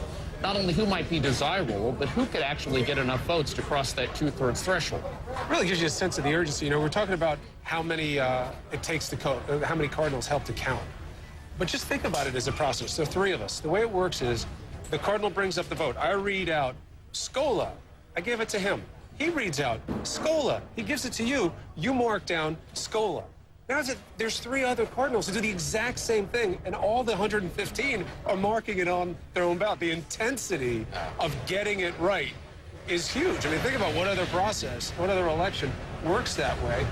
Obviously, we're talking about the smoke that just came out of the Sistine Chapel. It was black smoke here on the first day of the conclave. The first vote, the cardinals chose to vote, but they did not select a pope. Welcome to all our viewers in America and around the world. We have Ben Wiedemann with us. Ben, in the expectation of this and the mood of what this means to people who believe and who do not, how big an event is this in Rome? Well, certainly when we saw that very thick black smoke coming out of the chimney over the Sistine Chapel, there was sort of a big sort of gasp of disappointment, but not necessarily surprise. Nobody really expected on the first vote a decision, any sort of white smoke. In fact, I spoke with an Italian gentleman right next to me as the smoke came out, and I asked him, "Are you surprised?" He said, "No, actually, I had dinner with a cardinal last night, and I knew it would be black smoke." So not a lot of surprise here, but there were a lot of people. In fact, what's going on right now, if we swing the camera over, the Italian police have opened these barriers to allow all the people who had crowded into St. Peter's Square for exactly this occasion to get out as quickly and conveniently as possible. So first vote, and of course we'll be watching very closely that chimney over the Sistine Chapel tomorrow and maybe the next. Station, this is Houston. Are you ready for the event? Houston Station, Expedition 34 crews ready for the event. CNN, this is Mission Control Houston. Please call station for a voice check. Hey, station, this is Brooke Baldwin with CNN. How do you hear me? Brooke, we have you Awesome. loud and clear aboard the International Space Station. Welcome aboard. Thank you, guys. Let's rock and roll. Is it good morning? Is it good afternoon? Good night? What is it for you all? It's about 2 o'clock in the afternoon, so it's a good afternoon for us. We've already put in about a half a day's work on board, and after the event, we got a little bit more to go. So it's middle of the early afternoon. Kevin, let me begin with you as the station commander. Just brief us Earthlings here as far as what your mission is up there on the ISS. Well, been out here about 140 days, and the real mission out here is to do science really for the benefit of the Earth. Also, we do some test bed stuff, engineering applications, if you will, for space flight. And there are about 150 experiments going on at any one time, literally hundreds and hundreds in the past and to come. A lot of scientists on Earth think of things that they could do in zero-G, things like the way metals cure, for example, and the way fluids react in space can tell us a lot about some of the unknowns that we have on Earth. Also, we can do science, some medical science, studies on osteoporosis, those kinds of things. There are scientists on the planet who have so many different kinds of ideas about what to do on the space station that we just get to come up here and execute for them.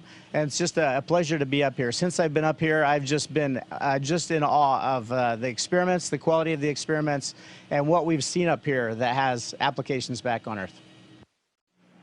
I have to tell you, as a huge space geek, I am in awe of all three of you. And Tom, I cannot help but notice this camera floating in front of you, which makes me just kind of wonder, do you ever get used to this feeling of floating, of zero gravity?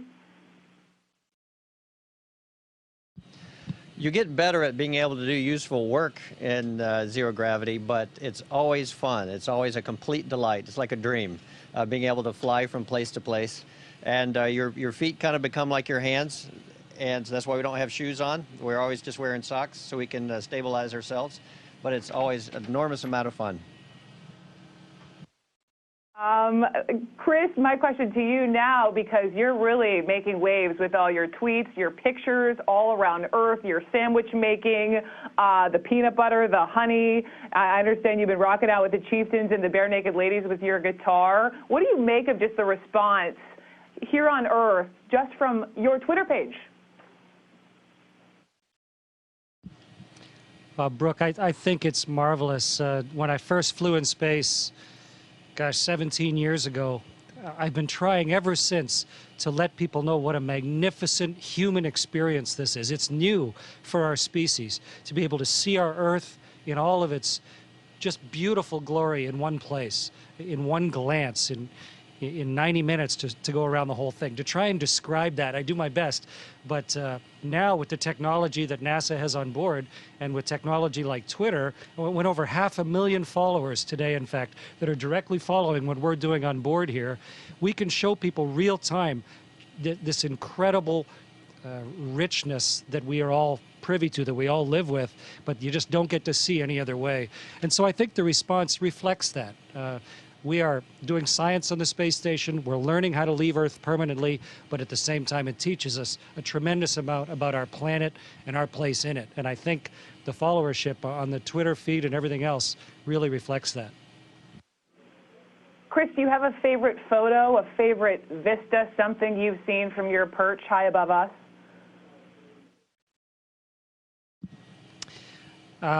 When we're in the cupola, which is our huge bulging bay window that faces the Earth, sometimes all three of us jam in there, but often there are two of us in there waiting for something to happen, waiting to come up on a continent, or even maybe what I think is the most special, waiting for a sunrise or a sunset.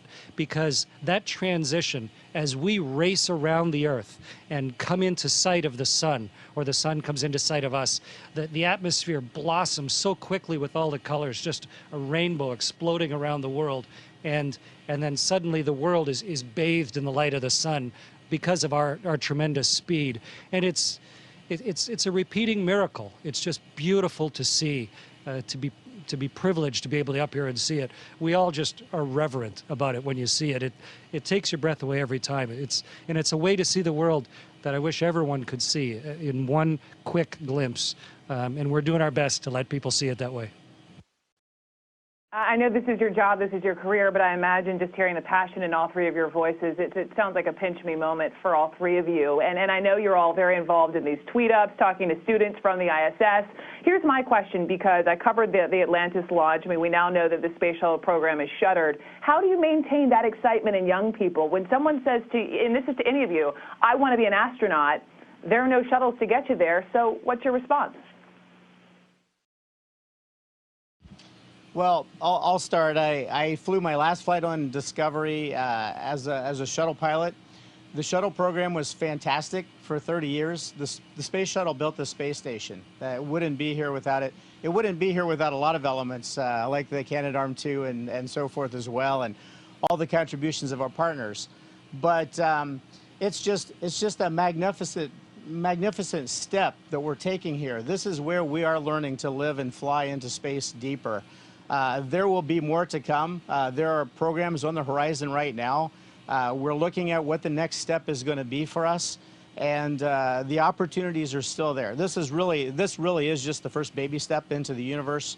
What we're doing here as this group of countries that came together to do this, make the space station a reality, the most affluent countries on the planet have put together a platform to teach us how to go deeper into space. And the new generations are the ones that are going to do that in the future.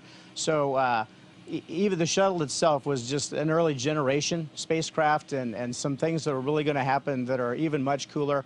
The technology we're seeing on Earth now that you see in your everyday life will make space even move along at a more rapid pace, I think, in the future. So I'm just really excited to see what we're going to have 15, 20 years from now. I think we will be moving out into the solar system with humans and way out and beyond with other kinds of machines.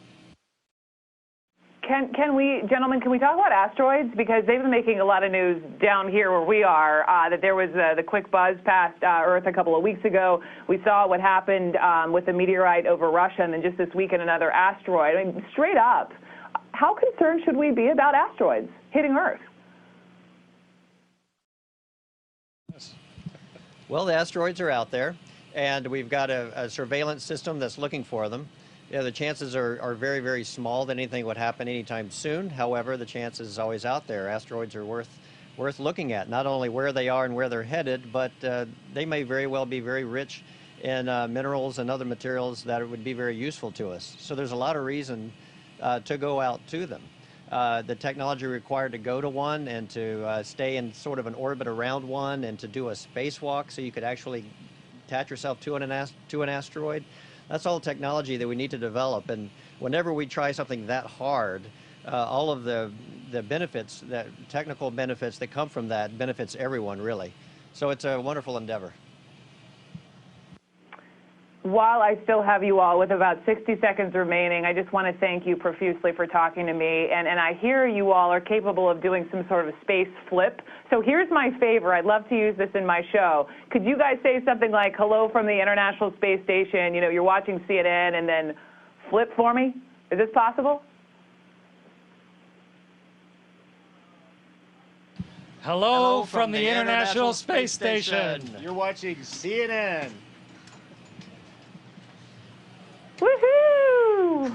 That's awesome. Good times.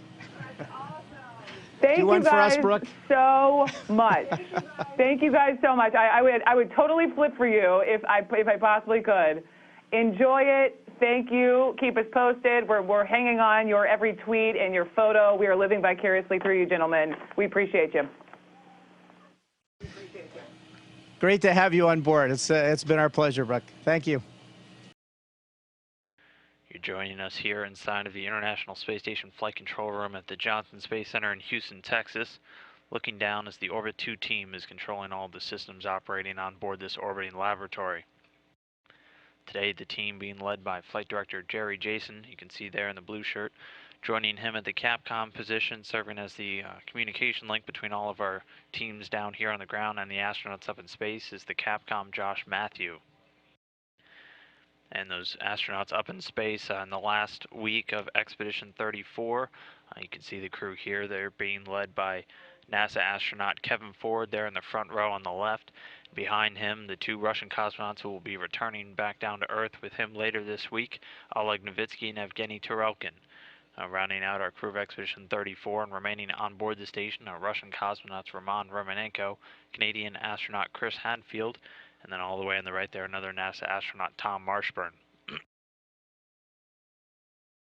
As mentioned, this is the final week of Expedition 34 on board the station. Currently engaged in a number of various science activities today, starting off with Commander Ford, who is currently inside of the Japanese Kibo module. He'll be working with the Spheres experiment throughout our update today and for a few hours today. That Spheres standing for the Synchronized Position, Hold, Engage, Reorient Experimental Satellites, or a system of satellites used to do various formation flying activities, providing a very unique opportunity on board station for these self-contained satellites to test out various algorithms, also creating three-dimensional models of various unknown objects in space. He'll be working with teams in MIT and the Defense Advanced Research Projects Agency, or DARPA, on this Spheres Vertigo activity today. Aside from that, Ford will be doing a number of crew departure activities a little bit later, as again he's preparing to return back down to Earth with 2 Russian cosmonauts, Oleg Novitsky and Evgeny Turelkin. They'll be returning in their Soyuz TMA-06M spacecraft a little bit later this week, scheduled on Thursday evening Central Time. As always, we'll be bringing you live coverage of all of these events. You can see a timeline with things kicking off with farewell and hatch closure at 3:45 p.m. That undocking scheduled to take place from the station later at about 7:30, all setting up for the Soyuz crew landing in Kazakhstan, scheduled for 10:57 p.m. Central Time. So again, tune in a little bit later this week to follow along with the departure of our Expedition 34 astronauts. Also on board the station, one of those departing astronauts, Oleg Novitsky, also doing some crew departure work and stowing some items inside of the Soyuz vehicle. He'll also be completing his final cardiovascular conditioning training in advance of coming home a little bit later this week. Also, Evgeny Turelkin finishing up another biological experiment, collecting some blood and saliva samples that'll be brought back down inside the Soyuz vehicle. Also taking some microbial samples off of a number of the surfaces on board the station, just checking their nominal levels. Our 3rd Russian cosmonaut, who will be remaining as part of the Expedition 35 crew, Roman Romanenko, is working to clear out some of the urine tanks and push them over into the Rodnik water tank in the 49 Progress vehicle, which will eventually be undocked from the station and deorbited a little bit later in the spring. He'll also be flushing out a few of the tank lines in the vehicle in preparation for all of those activities. He's also doing one of 2 radiation monitoring experiment works on board the station today, working with the Russian Matryoshka, named after the set of Russian nested dolls. He'll be reading some of the dosimeters and gathering the data from those. Meanwhile, current Expedition 34 flight engineer and future Expedition 35 commander Chris Hadfield was working on the cruise experiment, or the crew user interface system enhancement. A little bit earlier that he was inside of the Columbus module, you can see here. Aside from that, he was transferring some samples out of the Melfi, or the minus 80-degree laboratory freezer, one of the cryogenic freezers used on board the station for storing various biological research samples. He was also setting up the SLAM-D device, which is used for measuring body mass of these astronauts while in microgravity. The SLAM stands for the Space Linear Acceleration Mass Measurement Device. He'll also be collecting a number of detectors for the RADI-N, or the radiation dosimetry inside ISS, another radiation monitoring research project on board that looks to study neutron radiation and how much these astronauts are exposed to during long-duration spaceflight. Our final Expedition 34 astronaut, Tom Marshburn, transferring some samples from the Melfi over to the SpaceX glacial freezers on board the Dragon spacecraft. Dragon currently docked to the Earth-facing side of the Harmony node as one of 3 cargo craft currently docked to the International Space Station, and will be returning quite a variety of experiments and samples from ongoing research on board the station. Aside from that, Marshburn working on setting up the BRIC, or the Biological Research in Canisters experiment, which is a suite of hardware that looks to support a variety of different plant growth investigations on board the station. Also be doing a little bit of maintenance work on the water recovery management system, cleaning out and initiating the condensate pumping.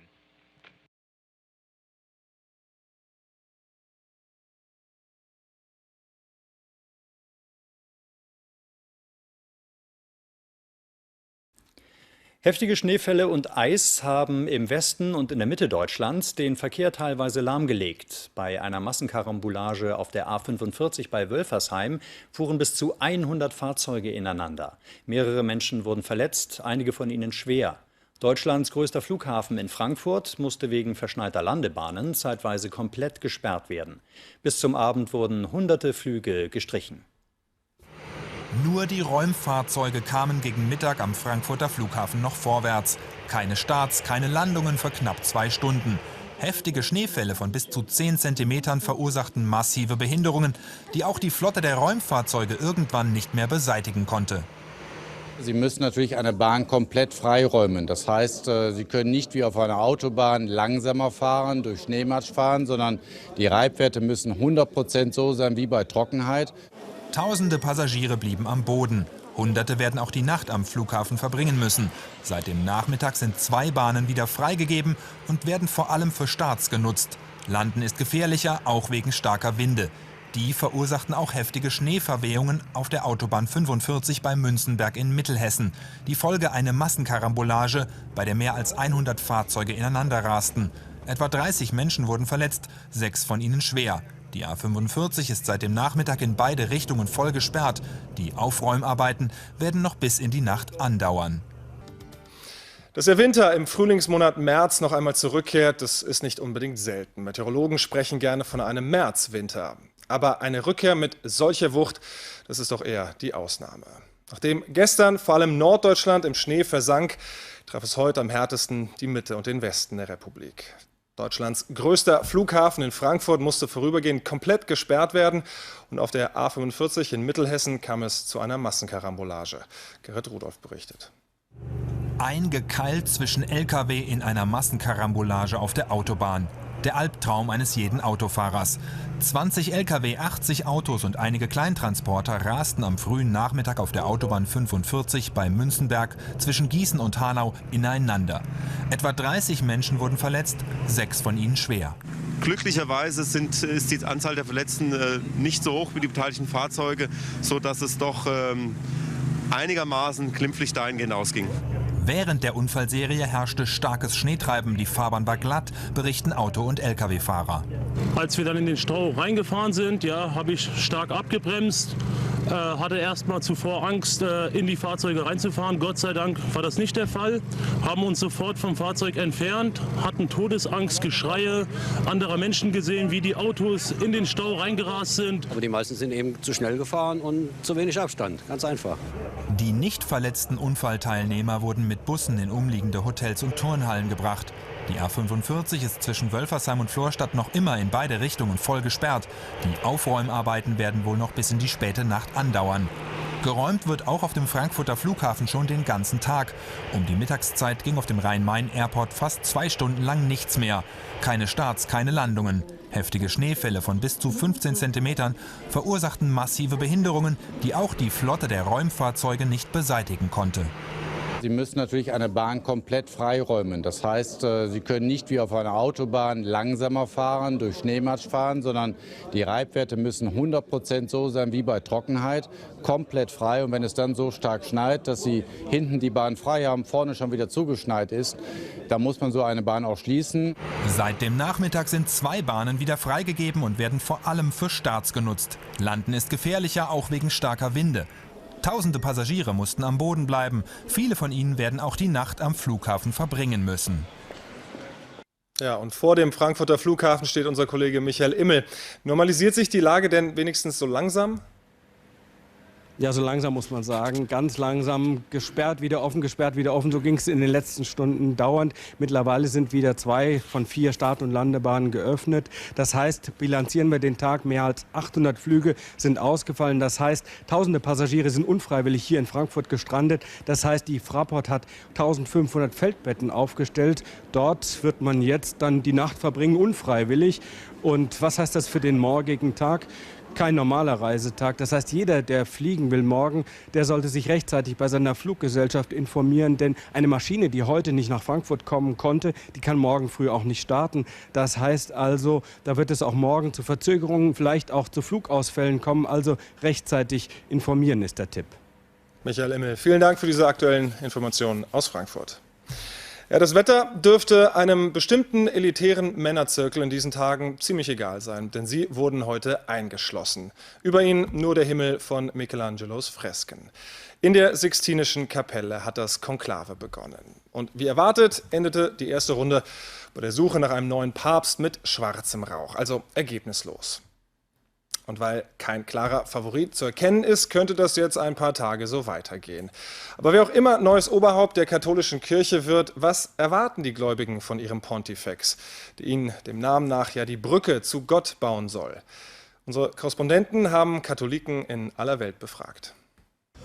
Er sollte so intellektuell sein wie Ratzinger auf jeden Fall. Er sollte so traditionell wie möglich sein, denn ich meine, die Kirche kann ohne ihre Werte nicht existieren. Viele Menschen fühlen sich alleine gelassen bei den Skandalen, die passiert sind. Wir brauchen einen Neuanfang und Reformen, damit die Menschen wieder inspiriert werden.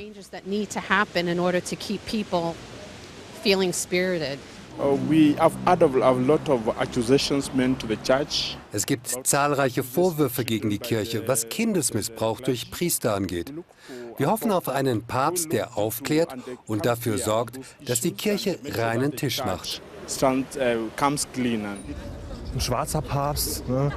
Wäre ja auch mal was. Oder einer, der generell irgendwie sich ein bisschen mehr Gedanken darüber macht, wie man das Ganze ein bisschen wieder... Wie man das jugendfreundlicher macht, genau. Irgendwas, wie man die katholische Kirche wieder ein bisschen mehr so ans echte Leben dranbringt. Das wäre mal ein guter Anfang. Nicht die Nationalität ist entscheidend, sondern die Sensibilität, die Fähigkeit, verwalten zu können. Er ist ein Staatschef und braucht als Hirte von dieser riesigen Gemeinde von weltweit über 1 Milliarde Katholiken eine Führungskompetenz. Made in Italy ist für uns schon wichtig. Ich nenne keinen Namen, aber man versteht ja, wen ich meine. Ja, vielleicht den Mailänder Erzbischof Kardinal Scola. Aber was auch immer sich die einfachen Gläubigen wünschen, was wollen die 115 Kardinäle, die jetzt stellvertretend für 1,2 Milliarden Katholiken entscheiden? Sie sind zu absoluter Verschwiegenheit verpflichtet bis zur Entscheidung. Und über den Auftakt dieses Rituals Birgit Muth. Stundenlang warteten Tausende von Gläubige und Schaulustige auf diesen Moment. Um 19:41 Uhr war es dann soweit. Schwarzer Rauch steigt aus dem Schornstein der Sixtinischen Kapelle auf. Die erste Wahl brachte wie erwartet kein Ergebnis. Also nicht die erforderliche Zweidrittelmehrheit von 77 Stimmen. Auch ohne weißen Rauch ein hochemotionaler Moment. Wir sind jetzt alle irgendwie erleichtert, dass jetzt mal der erste Wahlgang herum ist und niemand hat ja mit einem Ergebnis jetzt schon gerechnet. Man hat gemerkt, also je näher der Moment kommen könnte, sind die Leute nervöser geworden und dann die Blicke starrten alle auf diesen Schornstein und plötzlich der erste kleine Fussel von Qualm und dann wow und ja, gigantisch toll. Hitzige Spekulationen begleiteten den Auftakt des Konklaves. Ein eindeutiger Favorit hat sich noch nicht herauskristallisiert. Nach einem Gottesdienst am Vormittag im Petersdom zogen die 115 wahlberechtigten Kardinäle in einer feierlichen Prozession in die Sixtinische Kapelle ein. Unter den prächtigen Fresken des Renaissance-Künstlers Michelangelo legten sie ihren Wählereid ab.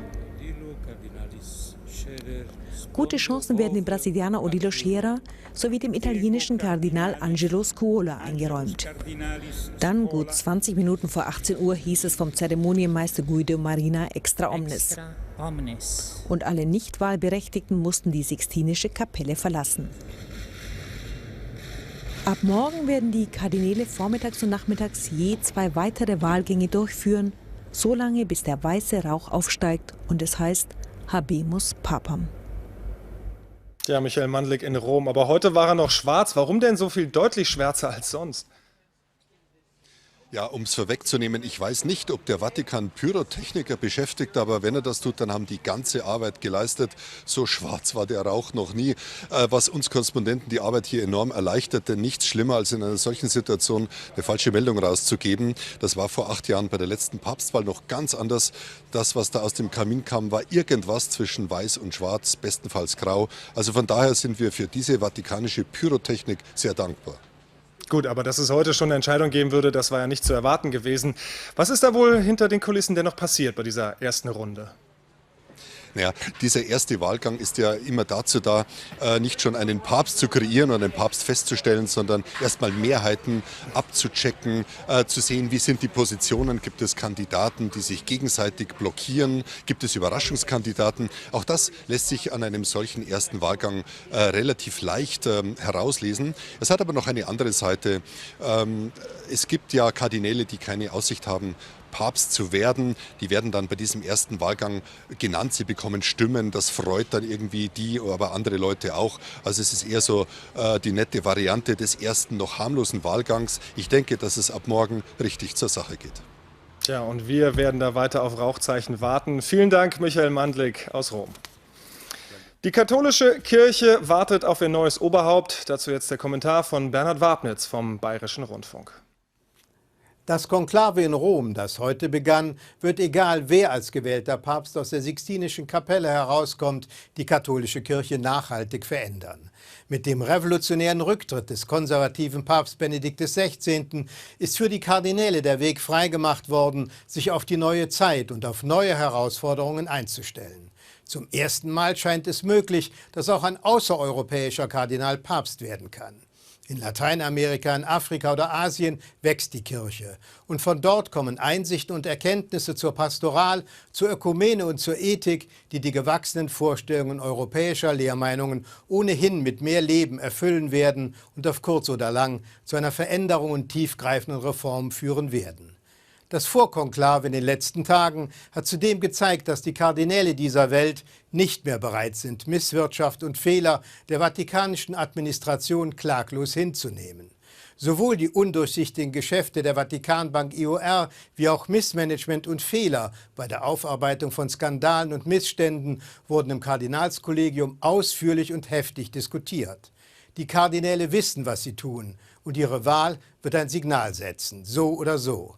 Der neue Papst, egal woher er kommt, muss diese Impulse zur Erneuerung aufgreifen und fortführen. Auf ihm lastet die Hoffnung zur Reform der Kurie, zur Öffnung der Kirche gegenüber den wahren Problemen der Menschen und die Notwendigkeit, den alten Kontinent Europa mit den aufstrebenden Regionen dieser Welt auch religiös zusammenzuhalten. Sollten allerdings die Seilschaften und Beharrungskräfte bei den Kardinälen sich noch einmal durchzusetzen versuchen, so wird dies die Krise der Kirche nur noch mehr verschärfen und verstärken. Aber die Zeichen der Hoffnung aus Rom sind stärker. Bernhard Wabnitz kommentierte. Im gleichen Jahr, in dem die Kardinäle den letzten Papst erwählten, wählten die Deutschen den letzten SPD-Bundeskanzler ab. Seitdem hat Gerhard Schröder keinen Fuß mehr in die SPD-Fraktion im Bundestag gesetzt. Bis heute. Denn in dieser Woche vor 10 Jahren stellte er die Agenda 2010 vor. Wir erinnern uns, ein riesiges Reformpaket mit Investitionen in Bildung, dem Ausbau der Ganztagsschulen, Nullrunden bei den Renten, der Einführung der Praxisgebühr und vor allem mit der Einführung von Hartz IV, also der Kürzung und Zusammenlegung von Arbeitslosengeld und Sozialhilfe. Die Partei zerstritt sich darüber. Schröder verlor durch die Agenda sein Amt. Aber diese Wunde scheint verheilt. Sabine Rau berichtet. Der Agenda-Kanzler und sein Architekt 10 Jahre später. Der Ex-Kanzler ist gut in Form, als er an diesem Mittag an der Seite seines früheren Kanzleramtschefs Frank-Walter Steinmeier die SPD-Fraktion aufsucht. Der Anlass: 10 Jahre Nein zum Irakkrieg, vor allem aber 10 Jahre Agenda 2010. 14. März 2003.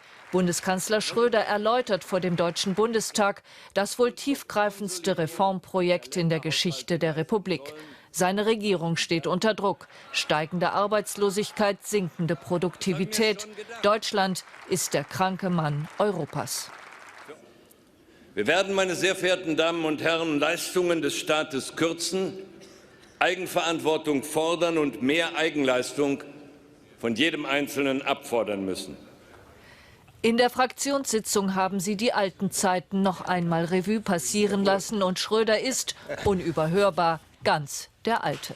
So, meine Damen und Herren, ist schon älter geworden, muss ich sagen. Nur die vor uns sitzen.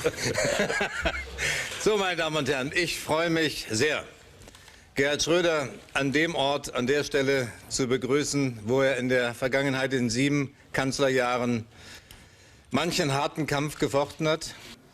Die harten Auseinandersetzungen und die schweren Verwerfungen um die Agenda sind nicht spurlos an ihm vorbeigegangen.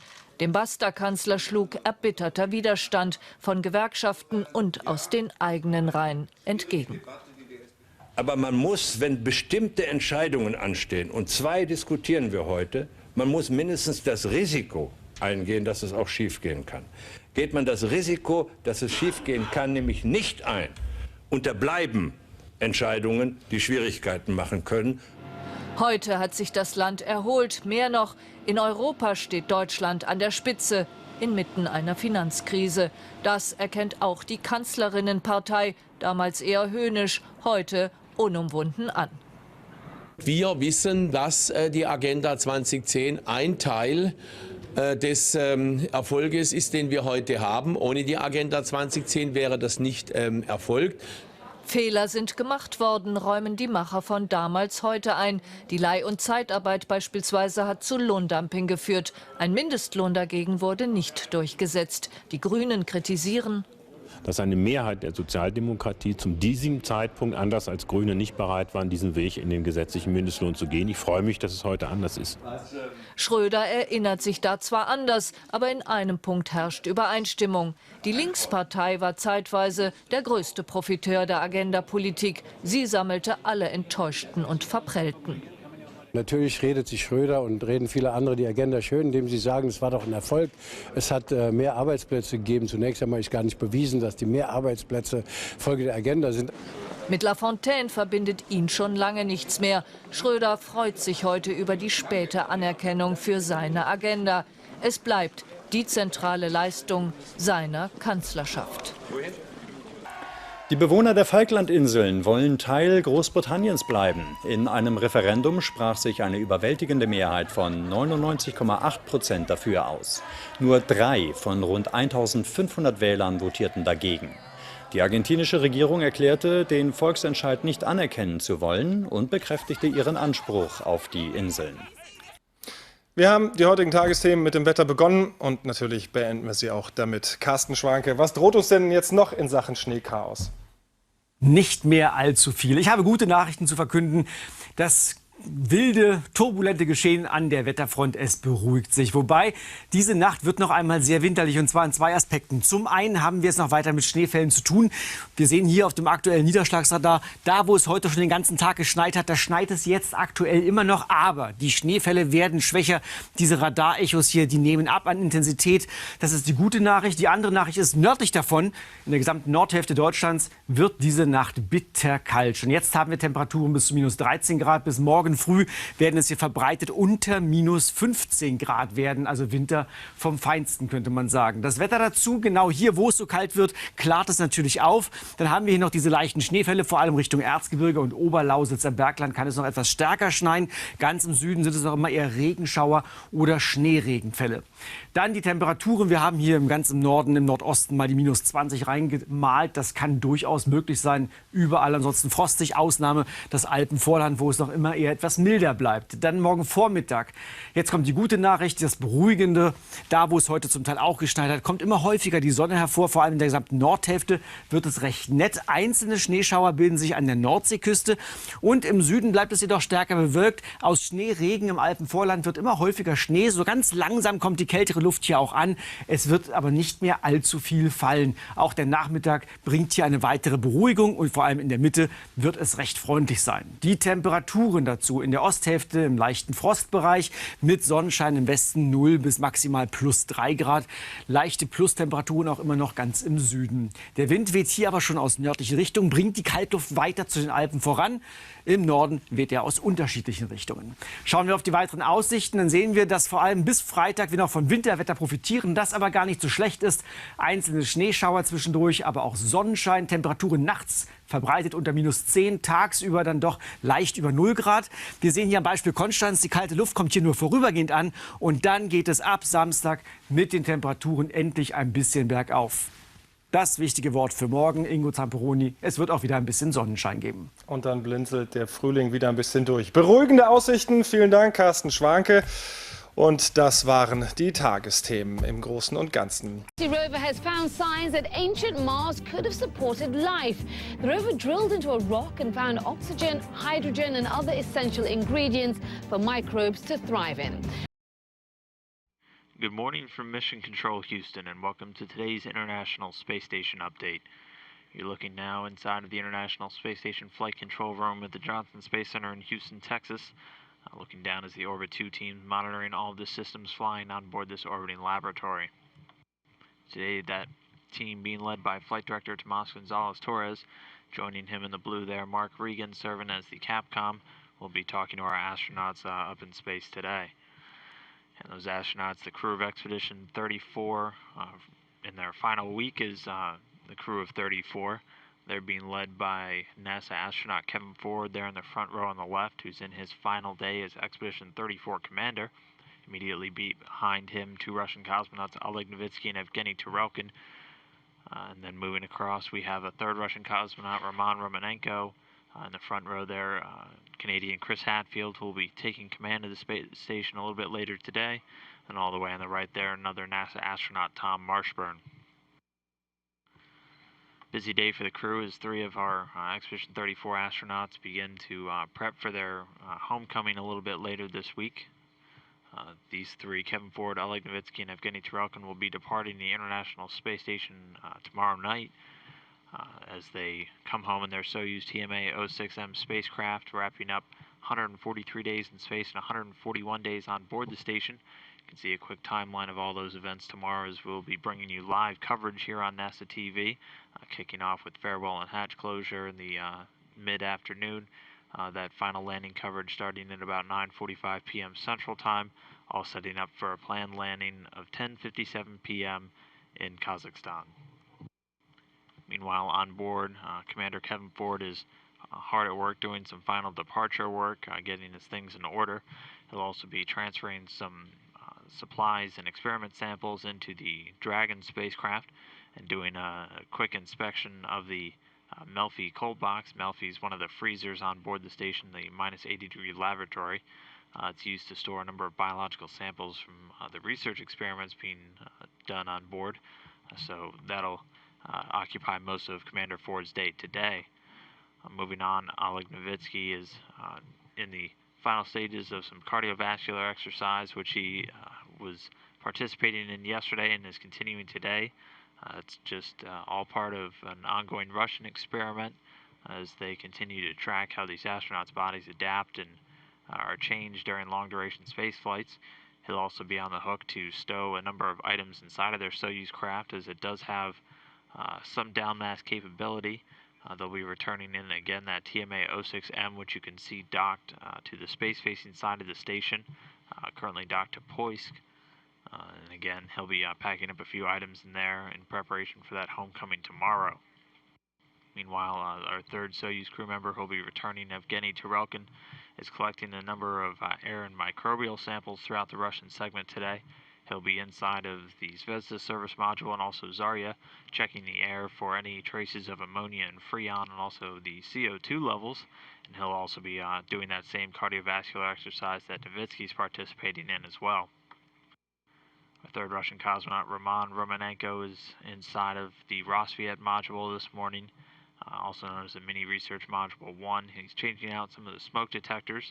Also, just a little while ago, got some time inside of the Cubo module to participate in a Russian public affairs event, speaking with reporters on the ground.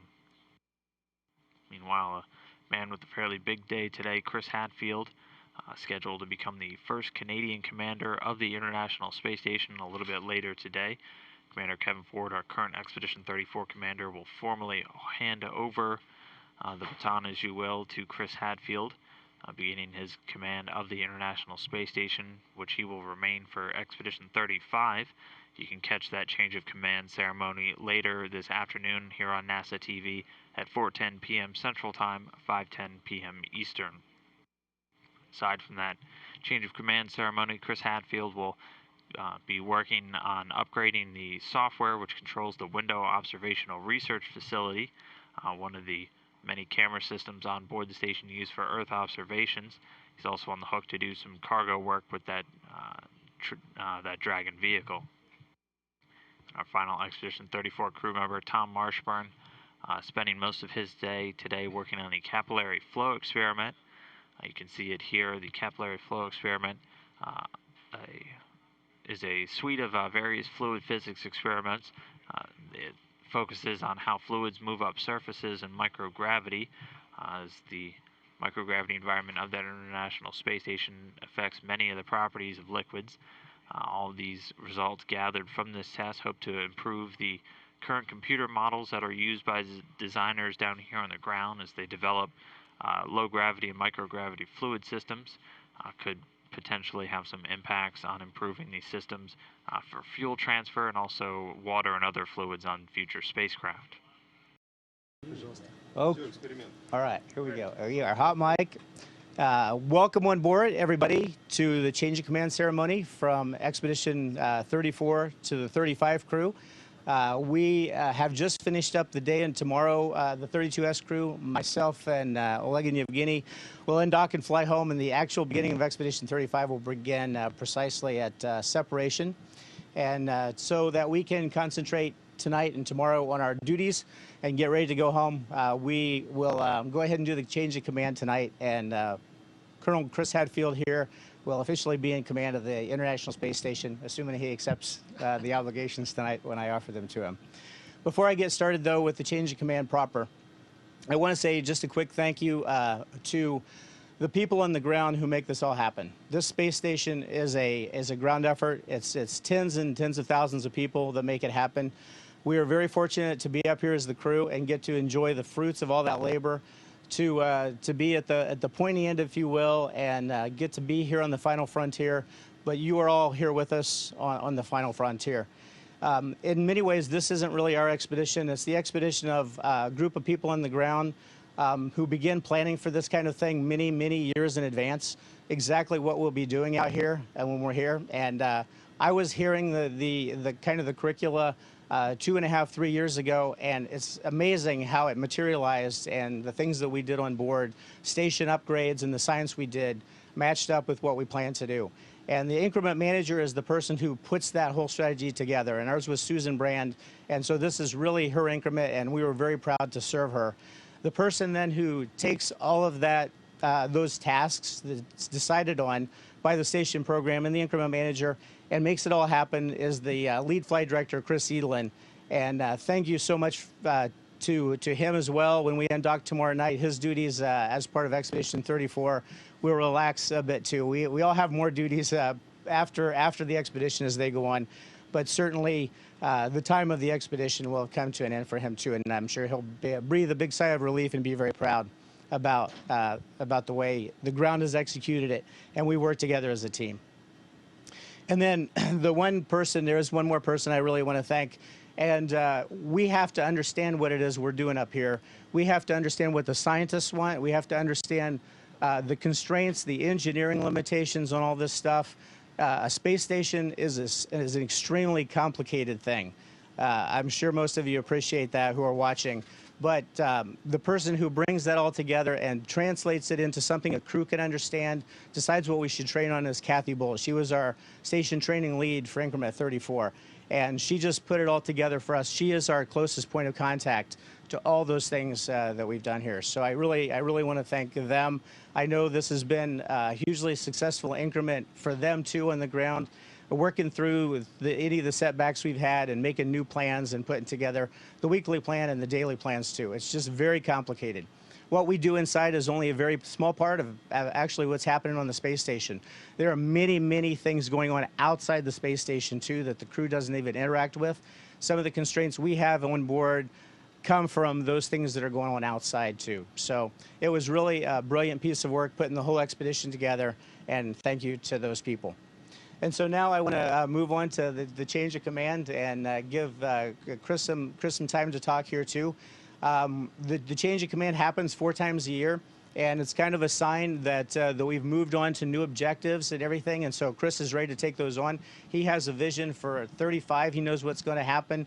I'm not even trained on what's going to happen in 35 probably, so it's kind of good that it's time for me to head on home with Oleg and Yevgeny and hand it on to these guys, to Chris, Tom, and Roman, and they can welcome on board Sasha Pavel and Chris Cassidy so that they can get on with Expedition 35 very soon. So with that, I'm going to start to just talk a little bit about the change of command itself. As it happens today, after this, like I said, we'll start relaxing and a little bit getting ready for the big trip home. My commander has always been, as far as the Soyuz was concerned, Oleg. And I want to say a word about Oleg and Yevgeny. Those guys I didn't really know before I began the training for the expedition. As soon as you know who you're assigned to fly with, you start to look and find out all you can about them. And we have cosmonauts who come and be DOHs and got a chance to learn about them and know them that way. They worked in Houston with us, and I tell you, they're like brothers to me. They say they consider me like their papa, which I'm not sure how to take that. I feel like a brother to them, honestly. So, but we're very close, and it's just been an extreme pleasure to fly with them. They're fantastic in the Soyuz. They're the guys that should go to Mars, and I'll probably be in an armchair watching them because they're much younger than me. But they are fantastic cosmonauts, and it's been just an extreme pleasure to fly with them. And the other 2 crewmates here, before we get to Chris, Roman and Tom. Tom's been doing some fantastic science up here. He has a vision of what a doctor should do in space. He gives us advice at night at dinner time and explains things to us that really makes a big picture complete for us about some of the stuff we do up here. And then Roman, I flew with actually when I flew before. He was up here on STS 120. When I came up for STS 128, he was already here. He's just also a fantastic crewmate. Always, he's very experienced, the most experienced of us. So he just brings a lot to the table, and it's been a pleasure to fly with him too. And of course, Chris here he brings also some super special talents to the table, and I'm not going to go through them all because you know what they are. He's really a people person. He's out there. He shares things with everybody. He has a way to make time for all that stuff. He's a uniquely talented person on the planet, and now a uniquely talented person off the planet. One of the things Chris loves is music, and I decided to play just a short song tonight. He doesn't know what it is. And he didn't approve it. I'm solely responsible, so I should get the credit and the blame if it doesn't go well. But Tom, if you'll roll the music, and then I'll tell you why I wanted to play the song.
Okay, and that's of course because we're very proud. We're very proud of Chris. We're very proud of Canada as our partner in this International Space Station. We're really proud, most of all, that the space station is such a fantastic example of international cooperation. It's not a competition. It's about 15 of the most affluent countries on the planet coming together and doing something really special for the future. And so that's why it's not only great for the children of the future that we're doing it for science and for advancement, but it's also great that we've come together and done this international cooperation thing. And Canada's made a great contribution, just like so many of the other partners have. Everybody has a part to play, and it's because of that international contribution that's being made, and because Canada is a primary partner, that it's a pleasure to offer the chance to command the space station to our international partners. And Chris will be the second international commander of the space station, and he's well deserving of the honor, of course, and it's going to be just really fantastic for the whole program as a community to have him as the commander of the International Space Station. So with that, I'm going to hand the mic over to Chris a minute. I hope he doesn't have to talk as long as I do, but he always has good things to say, so it'll be a pleasure if he does. Kevin, thank you. You do me a tremendous honor by playing that song for me and my country. Thank you very much. Yevgeny and Oleg and Kevin, you were just everything that could possibly be when we showed up at this space station here. You showed us how to live in space and how to live on this space station. We learned so much technically from you.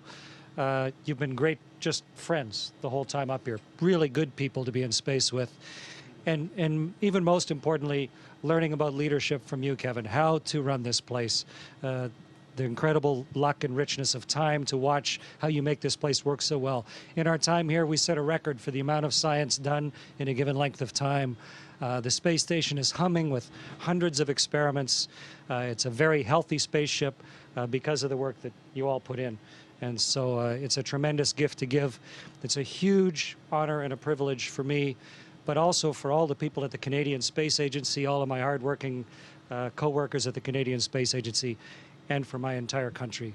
So for the International Space Station program, all the international partners, thank you very much for giving me the keys to the family car.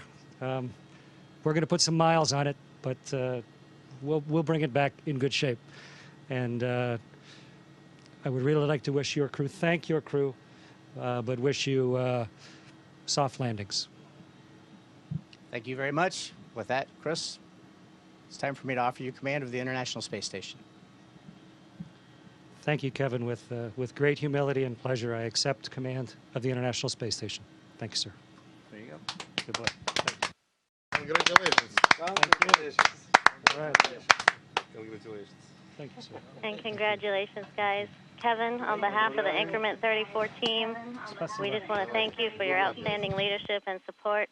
Your amazing attitude and ability to work so well with the ground teams around the world has resulted in a truly historical increment, and we look forward to hearing all about your experiences upon your return. And for Chris, congratulations on becoming the first Canadian commander of the International Space Station. We look forward to working with you as you take command and you lead the crew through Increment 35. Everyone here in Houston and around the world, even the Queen of England herself, sends their best to you and your crew. Congratulations. Thank you, Kathy. Great words. I look forward to getting home and sharing it all with you with great pleasure. I'll see you soon. Take care.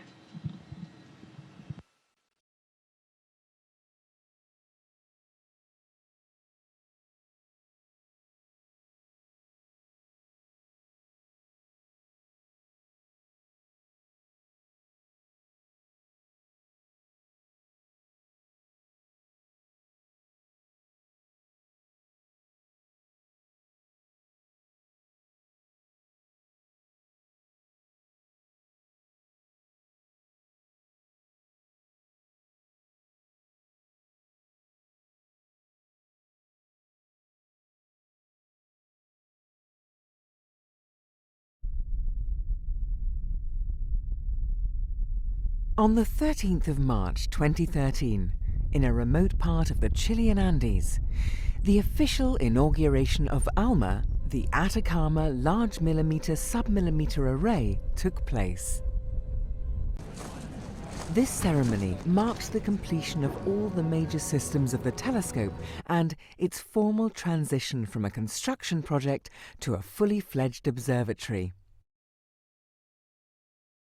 The President of Chile, Sebastián Piñera, and many other high-ranking officials honored the event with their presence.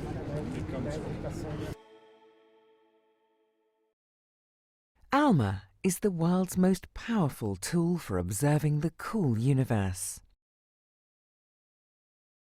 ALMA is not a traditional telescope, but an array of 66 antennas spread out over the Chaknantor Plateau with separations of up to 16 kilometers. The antennas are linked and their signals combined so that ALMA can work as one single giant telescope. This allows astronomers to make observations with unprecedented sensitivity and resolution. More than 500 people gathered on the 13th of March in the Chilean Atacama Desert to celebrate the success of the ALMA project. The guest of honor was the President of Chile, Sebastián Piñera, who was accompanied by high-ranking politicians and officials. Amongst them were representatives of ALMA's international partners from Europe, North America and East Asia, as well as representatives from Chile, ALMA executives, personnel and members of neighboring communities. The event was covered extensively by press and media from around the world.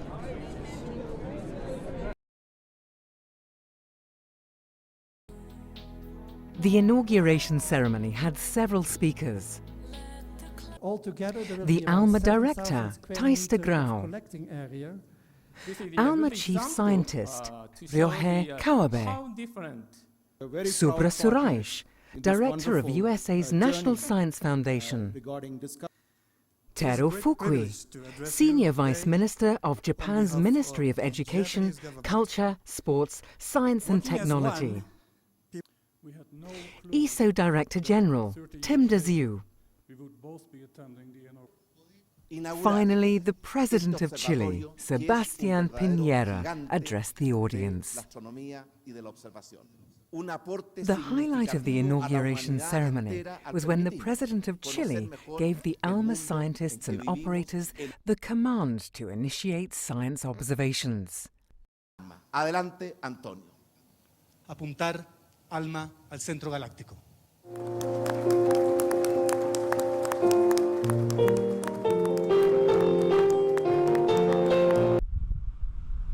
Many other activities were also part of the celebrations.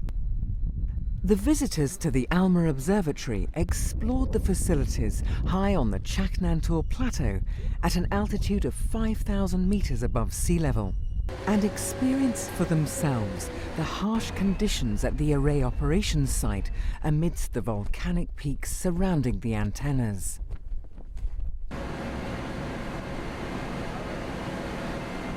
They learned more about the workings of ALMA at the operations site facility where the telescope is operated and the ALMA laboratories are located. So this part of the assembly is what first picks up the photon on the antenna. Yeah. The assembly of ALMA's 66 antennas was recently completed, with the last batch of 8 currently being tested before entering into service. A partial array of antennas is already available to astronomers worldwide and is generating impressive scientific results.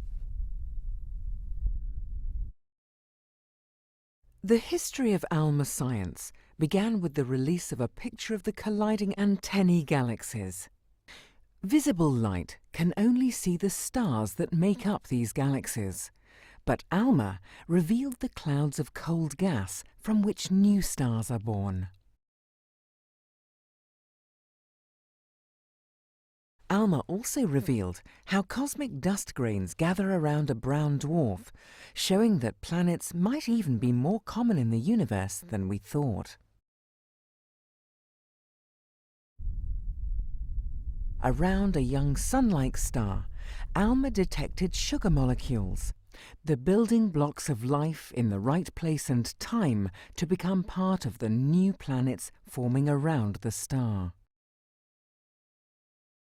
ALMA also looked deep into the process of how giant planets are formed, revealing how vast streams of gas flowed across a gap in the disk of material around a young star.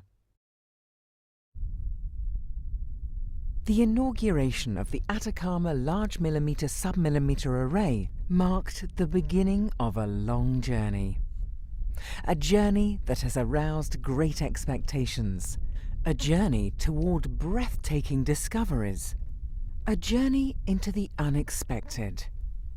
A journey to our cosmic origins.